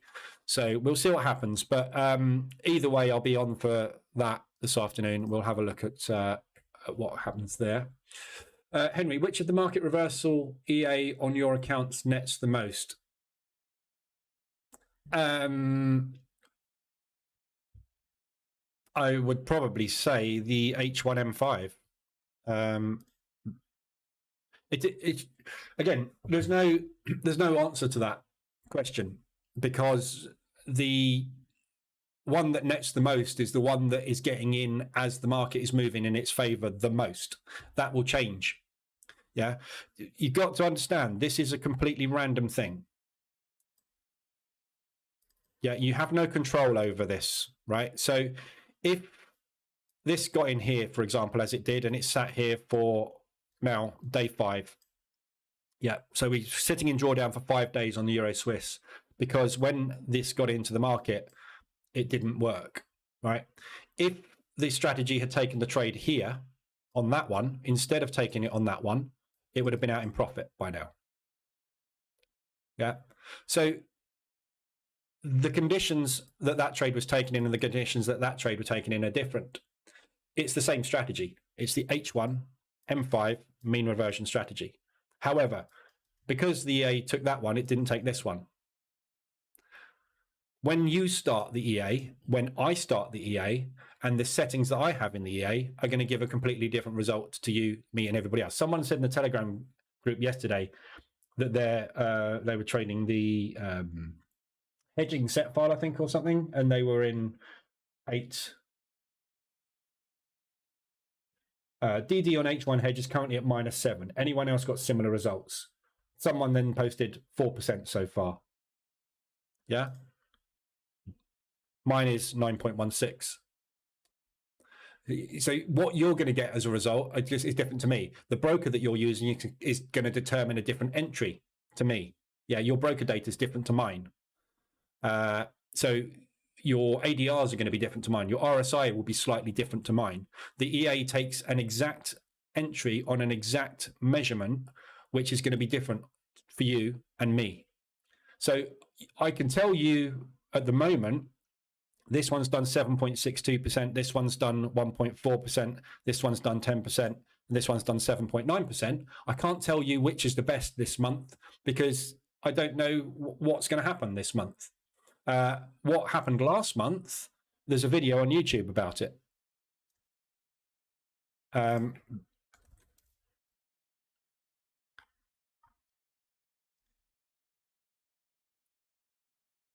you go. So there's the March one. The hell? Interesting. I've not seen that video before. That advert.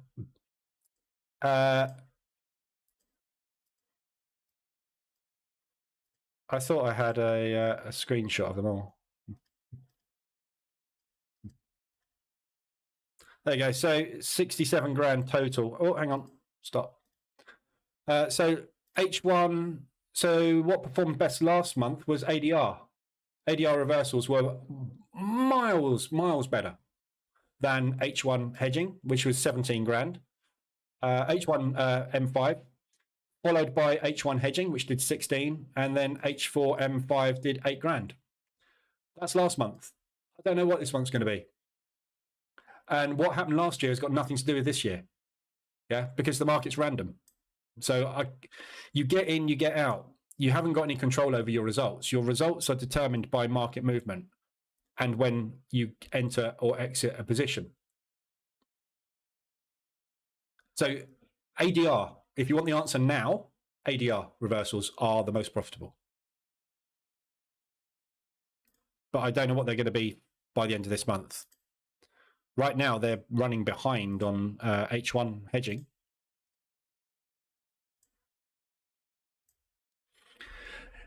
You got to, this is, and again, as I said, this is the question I get asked all the time. What's the strike rate? What's the profit? Which is the best? Just get into the market and get out of the market with profit. Get what you get given. And what you get given is down to what the market wants to give you based on the market movement it's going to do. Yeah. I had a guy contact me about the market reversal alerts EA, and he wanted support and resistance put into the EA. Yeah, so he wanted a way to put support and resistance in, which is, fair enough. But what is support and resistance for you, and what is it for me, and what is it for the EA? That's going to be different. So yes, I can get some kind of support and resistance drawn into the EA, and he wants to just take my reverse alerts when we get to support and resistance. But what's last year's support and resistance got to do with this year's support and resistance? The lines are going to be in totally different places. The market movement is going to be totally different. So you can give any kind of back test you like on last year's support and resistance levels, but it ain't going to be the same as this year, is it? What's the point? So, there's a million ways to trade. How profitable something will be is at that point, when you take that trade there, the odds are the same regardless of what strategy you use. If you go short at that level, your odds are 50-50. If you go short here, your odds are 50-50. If you go short there, your odds are 50-50. If you go short there, your odds are 50-50. Go long there, the odds are 50-50. Yeah. When you get to that level, either the market is going to go up enough to get you out, or it's going to go down against you. There is nothing that controls that movement apart from the banks and institutions that drive this up and down. Is there? So, what's profitable today isn't profitable tomorrow. You can't. You just get in when conditions are favorable. So my back testing has taught me that when we get relative strength index extended beyond certain levels, the probabilities of getting a reversion are high. That is what I use to get myself into the market. I'm wrong more than 50% of the time. But what I don't do is let the market make me a massive loss every time I'm wrong. I give the market an opportunity to get me back out of the trade with a profit. That's the difference. Yeah, that's what the position trading bootcamp is all about. Teaching you how to get in and out of positions rather than taking losses all the time, which immediately turns your trading profitable because you don't take the losses. You do take the losses, you just take them in a different way, but you've still got to have a reason to get into the market. And the fact that this hit that level there and took that trade today is going to be, for me, an entry. For you, because your RSI was 1 point higher because your broker data was slightly different, that is not your entry. That is your entry. You're already out. Your results are totally different to mine. Your back testing will be totally different to mine, dependent on which broker data you've used, whether you use your own data, whether you use tick data, whether you're using a spread filter of 2 or 1, totally different results. Yeah. At the end of the day, you cannot predict random movement. So stop trying to predict random movement. Just come up with a strategy or use a strategy that is proven to work over time that gets you in and out with half a chance of being right. Because that is always your chance. Half, 50-50. It goes up, goes down, and it moves through time. Those are the only 3 constants in trading. Yeah. So I can't tell you which is the best. Personally, I prefer H4 M5 and I prefer H1 M5. That's what I use, because I don't get into as much drawdown as ADR reversals or hedging. But that's just me. Some people love hedging. Some people love ADR reversals. Some people take a lot more drawdown control than I do. I take way more drawdown control than other people. Some people set up accounts and sit there with $5,000 and are happy to go into 60% of drawdown on it and have faith in the fact that it will come back. Up to you. What's your risk tolerance? These guys that are driving these Lamborghinis or renting these Lamborghinis or whatever they're doing with these Lamborghinis they photograph themselves in front of, these guys that sell compounding courses where they show you how to double, triple, quadruple your account within a month. Yeah, they are pure gamblers. No problem with it. But as long as you understand that account's going to blow probably 3 to 5 times a year, you're going to be bankrupt and have no income, not be able to pay the mortgage. As long as you understand that, that's fine. I don't have a problem with it. But it's a different thing, isn't it? Those strategies work. Compounding works sometimes. It fails sometimes. Market reversal alerts fail sometimes. Mean reversion fails sometimes. Trend trading fails sometimes. Everything has a failure rate. You just got to stop taking losses.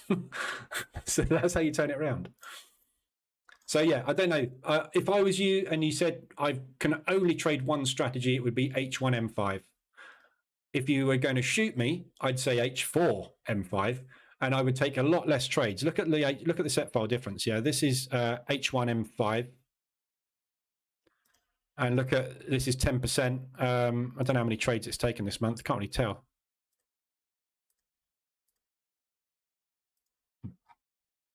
But it's taken loads of trades. As you can see, H4, way less profit, way less trades, way less drawdown. Yeah, because you get less extensions on the 4-hour time frame than you do on the hourly.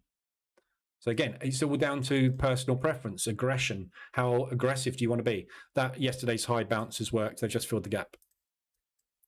So next target's there.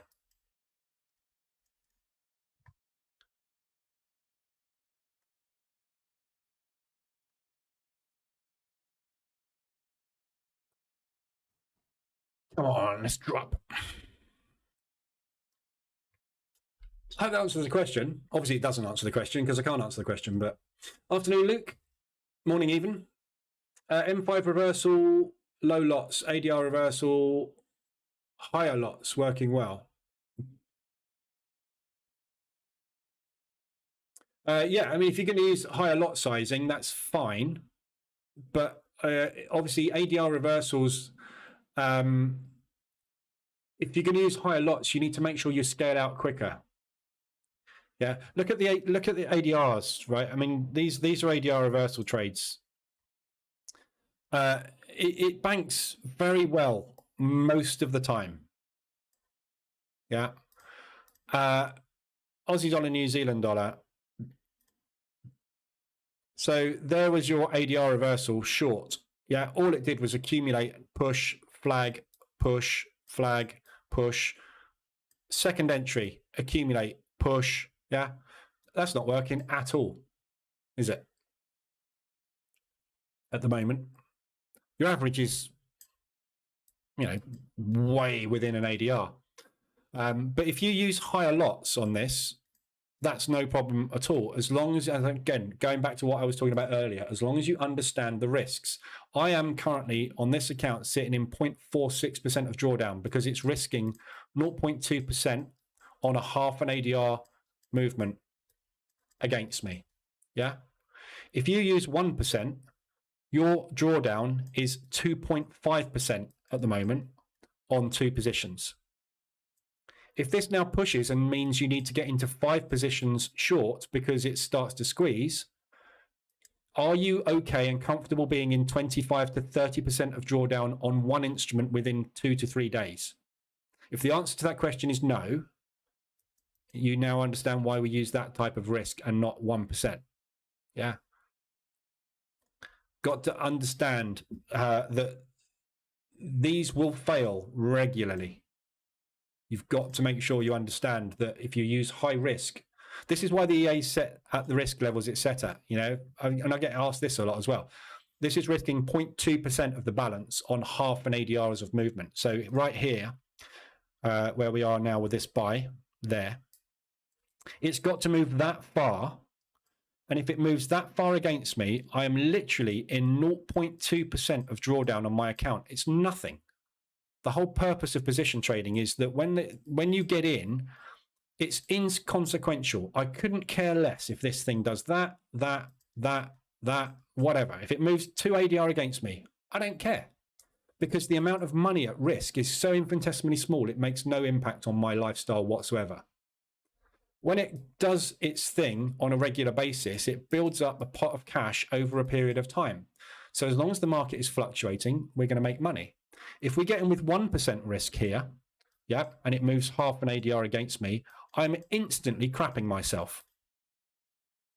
If it moves 1 ADR against me, I'm thinking, holy crap, that's 2% of my account in drawdown. I better take another long. And then it moves half an ADR against me, and now I'm sitting in 3.5. Yeah, and I've got 3 positions doing this at the same time. So I'm in over 10% of drawdown. Because 3 trades are squeezed against me by 1 or 2 ADR. You will very, very, very quickly discover this isn't your type of trading if you do that type of risk. Because you won't be able to handle the drawdown. Some people can. Some people can handle the drawdown, but most people can't. And that's why most people don't make it in trading, because they can't handle drawdown. What happens every time you take a trade with a stop loss and you make a loss? You draw down into your account, but you draw down permanently. You can't get out of it. Once you've drawn down 1% in your account, you've lost it. Once I draw down 1% in my account, I can get out of it when it pushes in my direction. That's the difference. Yeah, and this is why this here is the norm. You have to have drawdown on, because if you don't have positions on and you're not in drawdown, it means you've got no opportunity to make a profit. Yeah. If I close all this out right now, I can walk away with 5% in 10 days. That's better than 95% of traders right now, if I wanted to. Yeah. But you can't do that. If you take 5 trades and lose 5 times, you lose 5% of your account. You've now got 95% of your account left and no possibility of getting that back unless you have a winning run of trades. And if the next 2 trades are winners, all you will ever do is get yourself back to 0. Because if you start with a 100K account, you draw down by 5K in it. As soon as that thing gets back to 100K, you will take it and you'll go, what have you just done? Got out of that trade too soon. You haven't let your edge play out. Therefore, your strategy is immediately failing. And the reason you do it is because the psychology of getting your money back is more important than your strategy. Because you're using a stop loss, and all a stop loss does is make you a bad trader.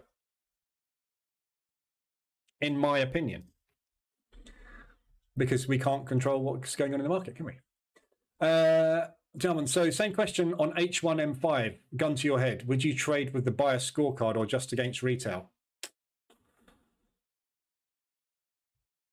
Good question. I would probably go with the buyer scorecard, to be honest.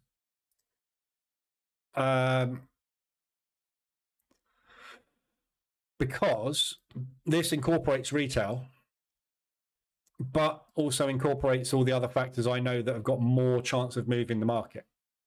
So I would rather go with that than just retail, because this changes too quickly. This is the problem I'm having with the sentiment EA and trying to build a strategy based around sentiment. It flips too fast sometimes. Like I say, with the CAD at the moment, look, this US dollar CAD, we're sitting at a -2. Yesterday, I'm pretty sure we were sitting at a positive yesterday on the US dollar CAD, weren't we? Let's have a look.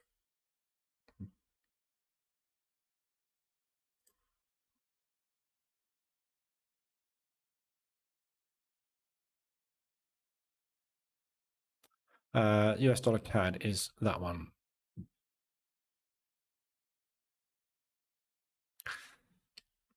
Yeah, it wasn't quite. So when was that? That was 24th of March. Yeah. So yesterday on US dollar CAD, we were up there. And then we went all the way down there, and then we come back all the way up there. So that is a -2. That is a -2. That is a -1. If it had gone down ever so slightly down to there, we'd be on a 0. Actually, no, that is a 0. Sorry, that's a 0. It's below 60. So yeah, so yesterday, this is what I mean. Yesterday, because I was sure this was well out yesterday. This US dollar CAD yesterday wasn't on a 6. it was on an 8. And I said, remember, it's got the possibility to go to a plus 10. What it actually did was go to a plus 6. And that's in 24 hours. So the difference between yesterday's New York session and this morning's London session is from a 0 to a -2. And this positioning is all being done ahead of the news. This is retail repositioning themselves ahead of the news events, trying to trade the news, isn't it? It changes too quick. So using this, we still should be looking long. But at the moment, all the retail money is sitting at the lows, not at the highs. So the market is more likely to push down than it is to push up. But long term, it will push up. And obviously, H1 M5 is a swing strategy. We're trying to play multiple days worth of movement, aren't we? And this is more important than this, I think. This is great, I think, for in-out scalping intraday. Like you can go over to the sentiment and go, right, what should I be doing today? So I want to look for just the strongest possible opportunities today because I'm going to get into the market. What shall I trade? I would be trading Euro Yen long, Euro Odd long, Euro New Zealand long, and New Zealand US dollar short. On Euro CAD long, yeah, and that one. So that is what I would do intraday today. But I wouldn't necessarily use some kind of mean reversion strategy to do it because by the time it's got down here and it's given me that signal, they could well be shifting this sentiment back the opposite direction because they're stopping everybody out. So by the time you get in, the move's already sort of fizzled out, if you know what I mean. So this is good for intraday, I think, for scalping. If you wanted to say, right, I need to trade Euro Odd today. Okay, I'm going to look for every long opportunity I get on Euro Odd. Yeah, so support resistance. Yeah. Take a long. Or take a long now. Yeah, you've had a reverse alert. So I'm taking a long reverse alert retest on Euro Odd long. Yesterday, pushed up. Huge bullish engulfing. Yeah, let's take that. Stop under the low. Brilliant. That's the sort of thing I think the sentiment is best used for.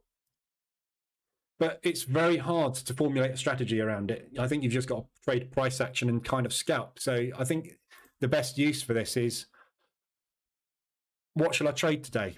You know, this is more of, I think, as a scanner. What shall I trade today? Euro Odd. And you're going to have the same problem, aren't you? Just because this is a +6 doesn't mean it's going to just do that. It's going to do that. And it could do that all day. And then it will suddenly fly.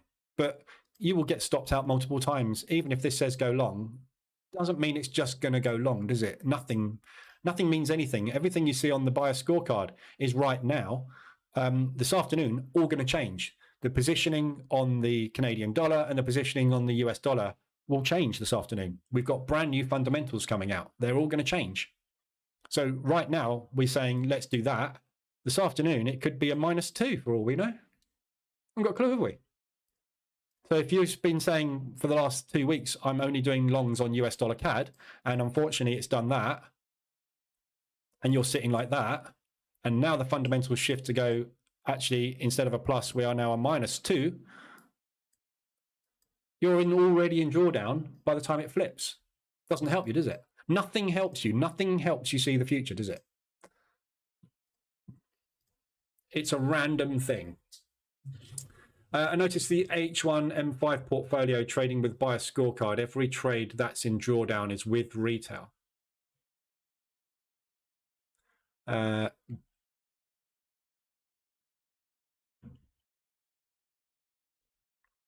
Every trade that's in drawdown is with retail.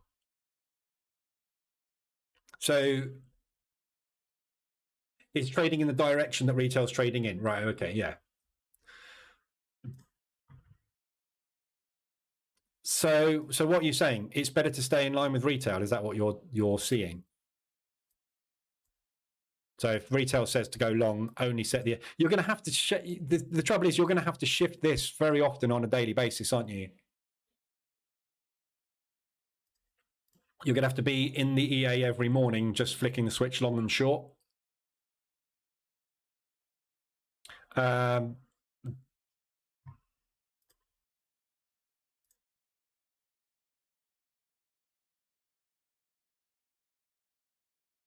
I mean, you could draw a line under the, everything that is a plus and a minus from there, only go long on all of those.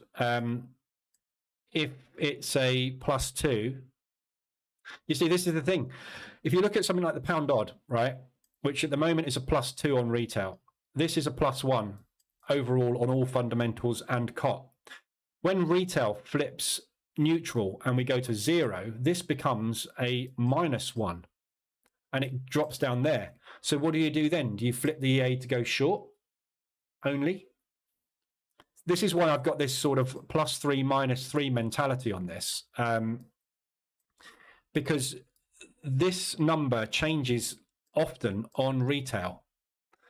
So using combined sentiment, which is why I've got this combined sentiment scorecard, and only picking the +6s and the -6s, or the +5s and the -5s, this is probably going to be, I think, the best thing to use, because you've got the fundamentals, and either you've got COT on your side, and COT are generally in line with fundamentals, and you've got retail offside, so there's more chance of this working.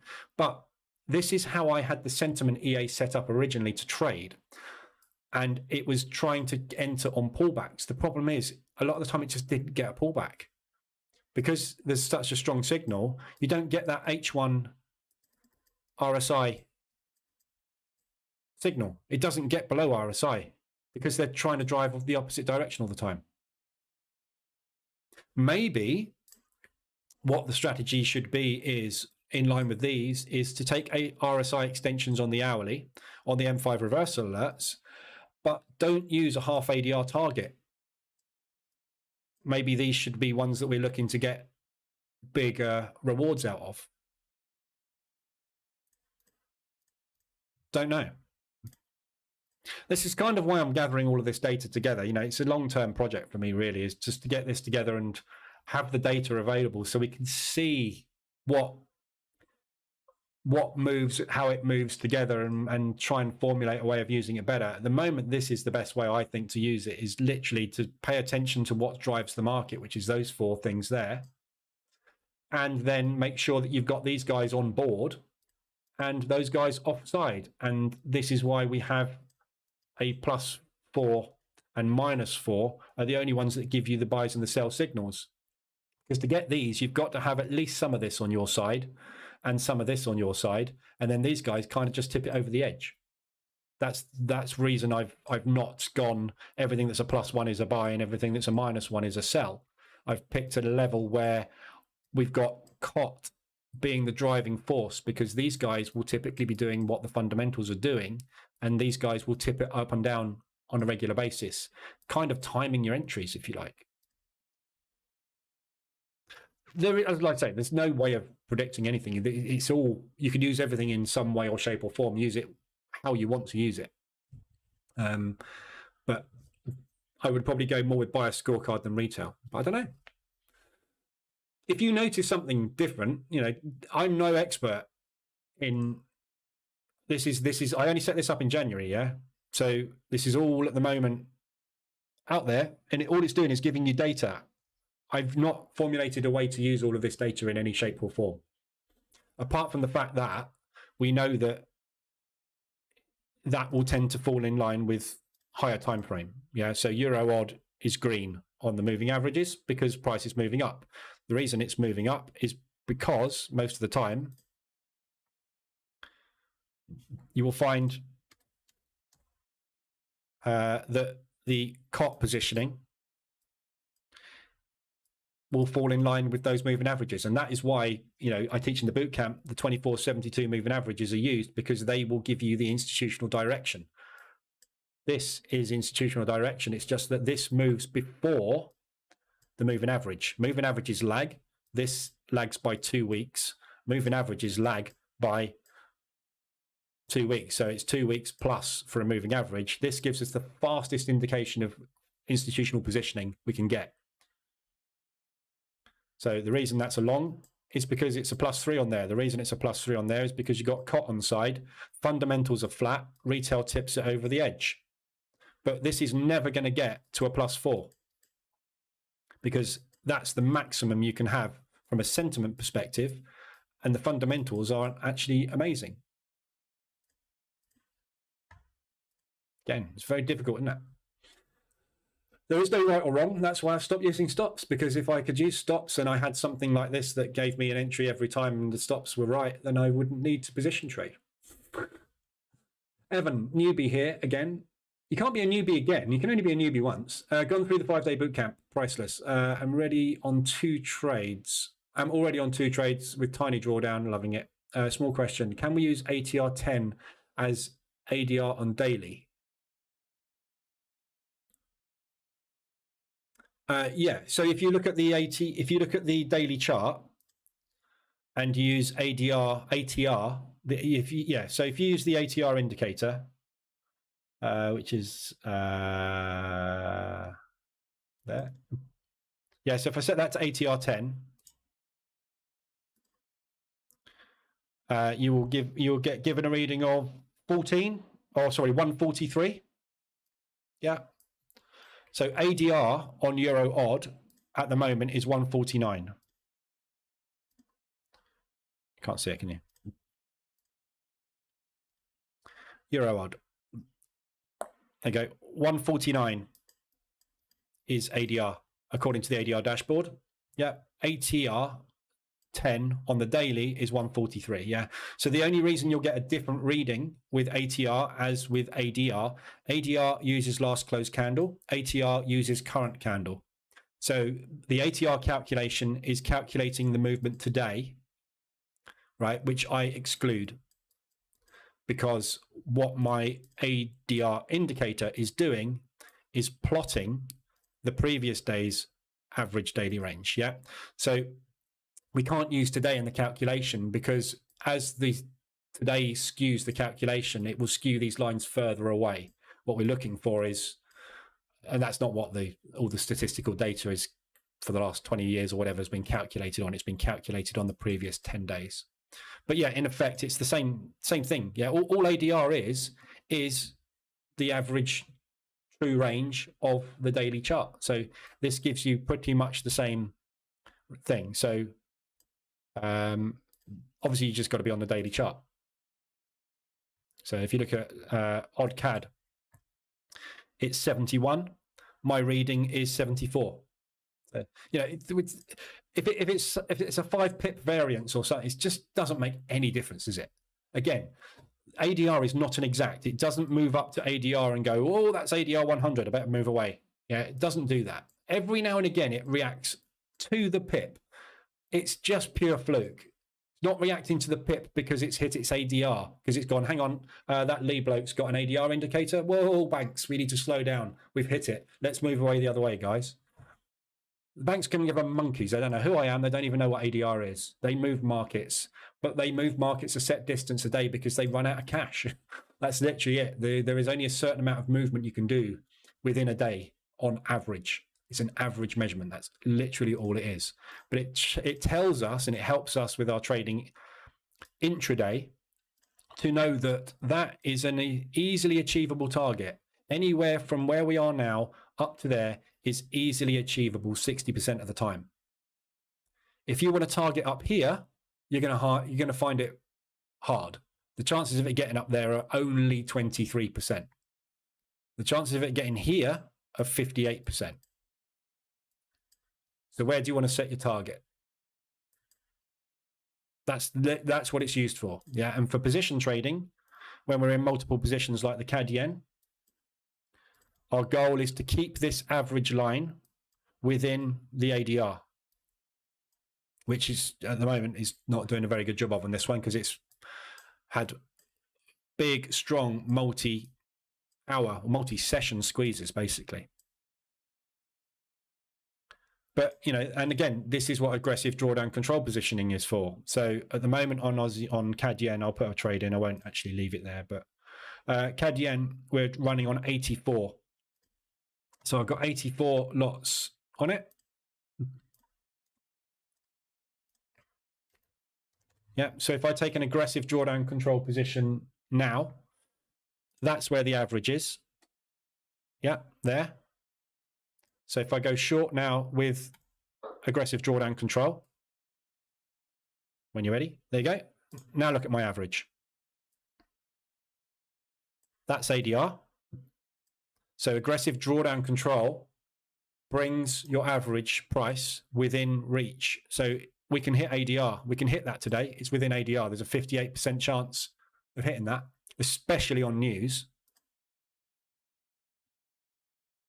Yeah. Or I could have used a 50% of the open lots, and it would have brought it up to somewhere like that, well within that propulsion gap target on the hourly. Yeah, that's the purpose of aggressive drawdown control. I'm just going to close that out because I don't want it. Actually, tell you what, as I've taken it, I'll risk $20 on it. If that holds, brilliant. We'll leave it. Not going to muck about.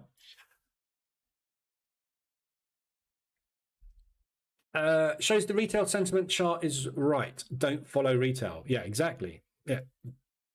This is, you know, we know that following retail is the market does the opposite to retail the vast majority of the time. Some of the time it doesn't though. This is the thing, you know, everything has got a failure rate. All your job as a trader to do is to find an edge. So find something with the lowest possible failure rate to give yourself half a chance. Your odds are always going to be the same every time you hit the button. It's going to go up, it's going to go down, and it's going to move through time. That is never going to change. You can, however, put the probability of that or that happening in a higher percentage bracket by using something you've seen play out many times in the past. But every time you hit the button, it's a new instance. And if something has succeeded 60% of the time in the past, the next 4 times you do it, it could not work. Still got a 60% strike rate. If that 40% didn't work, you just happen to hit them all in the same way, the same time, your odds are still always 50-50, which is why you can literally flip a coin and go head or tail, press the button and win. Because it can only do one of 2 things. It can go up or down. That's it. The next candle has got 3 outcomes. When you have a candle like that, the next outcome of the candle can be bullish, it can be bearish, or it can be an inside bar of the previous candle. There's only 3 outcomes. It can move up, move down, or stay within. Or it can do, there's 4 outcomes, isn't there? There's an outside bar. But an outside bar gives you exactly the same result as the candle that you're trading. It's indecision. We pushed up, we didn't know we wanted to go higher. We pushed down, we didn't know we wanted to go lower. We came back to where we were. We're basically back on candle 1. So either we are going bulls in control, bears in control, indecision, or indecision. Those are the outcomes. Up, down, sideways. 3 things can happen every time you press that button. That's it. Everybody overcomplicates trading. Been trying to get a handle on the bias scorecard versus retail. I go back and forth. It's almost as if they're not perfect predictors of future movement. Who'd have thought it? Who'd have thought it? The reason I built the bias scorecard and the sentiment was to draw a comparison with the moving averages, because this is what I've always used. I've used the 24 and 72 moving averages on the daily to give me that long-term directional bias, which is to give me which way the guy's going, which way the bank's going. Yeah, the banks are at the moment long. I know that. I can see that because price is going up. But how long have they been long? And is this a first leg or a second leg? And then when we're going to get a third leg, if we're going to continue that trend, that's where I want to be buying it. So if we get an RSI extension to the downside here, that's where I'm interested in getting in, because it's a pullback on the long. But what I wanted to do was introduce something that would give me potentially a heads up of, hang on a minute, at the moment on the moving averages, it looks like it's long, but all the fundamentals and the positioning of the big market participants is actually now short. So I wanted to have something that would give me a contradiction. And the main reason was because last year, and you were in here, Diamond, I got caught on this squeeze. Yeah. Was it last year? No, it's back here. It was there. Yeah. So I got caught longing here and I got hurt badly. So what I wanted, because this was in October last year, what I wanted was some way of predicting the fact that you shouldn't be longing it. This is actually the end of the trend. Why? Because COT shifted short. The fundamentals for the Aussie and New Zealand shifted suddenly. The New Zealanders went, right, interest rates up. We need to massively increase interest rates. Our inflation is getting out of control. The Aussies went, nah, we'll do it tomorrow. Bang. If I had my buyer scorecard here, it would have been saying we are a negative 8, 10, 12. We should not be longing this. So I would have gone, hang on a minute, I'm not taking an H4 mean reversion here. That's the purpose of this. And again, if you want to be super safe, you only set the EA to do that, and that. Yeah. In theory, you should be fine going in both directions, but you should only be longing those and shorting those at the moment. But it's being skewed by this thing, which changes every day. So again, it's not perfect. It's never going to be perfect, is it? There is a simplified version of the scorecard down here, which people probably don't know about. Yeah. So what this version does is it takes into account only the main market drivers. Yeah. But it leaves out the differentials. Yeah. Which are the changes. So inflation change, GDP change, unemployment change, and interest rate change. So this version of the scorecard is a simplified version, basically. Because it doesn't take into account the change in it. And I don't think this is the right one to use. And again, I wanted to have a comparison between the two to give me an idea as to whether it was good to use differentials. And I'm pretty sure it is, because the banks will use differentials. That's their main thing. The whole purpose of a buyer scorecard in the banking system is to give you the differentials to show you what they're more of a future predictor than interest rates have come out at X. Fine. But how have they changed? That is what forecasts where we're going with the next interest rate. What's happened in the past is irrelevant. It's the same as any other indicator. Interest rates have come out at 4.5%. Brilliant. Where are we going next? Yeah. This is why we wait for the press conference. Press conference gives you that. The news gives you that. That's useless. We knew that was coming. That's why it's a forecast. Now where are we going? Yeah. The simplified version of the scorecard gives you what's happened. What we're interested in is what is happening. Right. Inflation is going down. Yeah. Therefore, we should see interest rates stabilize. Yeah. So this gives you a much clearer, more to the minute kind of overview, I think, more week by week rather than month by month, quarter by quarter. So, but again, nothing's right, is it? Nothing is 100%. Never will be. Otherwise, we would just know where the market's going to go. Yeah. And if we knew that, we would just compound accounts, wouldn't we? All I would do is I'd take a $5,000 account, I'd double it each month and just pay the mortgage. Job done. Wouldn't that be a nice world to live in? Unfortunately, I live in this hell world at the moment where oil spikes down, doesn't give a reverse alert, triggers my entry, and then goes the other way. Oil, why? I shouldn't be surprised because obviously I'm not expecting anything to move dramatically today because of the news. So anyway, I better go because I've got stuff to do. I'll be back this afternoon, 2:20. If you need anything, let me know. I will be around in the Telegram group, back at 2:20 for the news. 1:30, make sure you're around for CPI. If you've got anything in profit, bank it, potentially, or protect it. So anything you've got that is CAD-based or US dollar-based that you've got a decent amount of profit on, might want to stick it in the bank just in case, because if it goes your way, brilliant, drawdown drops. If it doesn't go your way, the profitable ones go into drawdown. So you're better off banking them, because the worst case scenario is all you're going to do is not make quite as much money on those positions, but these ones are all going to become better off. Worst case scenario, these are all going to become worse off, and that is going to turn from a positive to a worse off too, compounding the problem. Yeah. So anything you've got that's bankable, and this is all pairs. Yeah. US dollar and CAD have got the news, but just because it's a US dollar or a CAD news event doesn't mean the Aussie dollar, the yen, and everything else is going to move. If they want to pile money into the US dollar because of CPI figures, they're going to need to pull it out of other currencies to do that. Everything will move. Yeah. So just be aware of that. If you want to, if you've got stuff that's sitting in 0.7 or something, then you're cool. Up to you. At the moment, I haven't got a lot that's bankable, so I shan't be doing that. All right, so have a good morning, the rest of the morning. If you need anything, I'll be in the Telegram group. Otherwise, hopefully see you 2:20. If not, I'll be back at 7:50 tomorrow morning for the Frankfurt session, and we will see how we go then. Have a good one.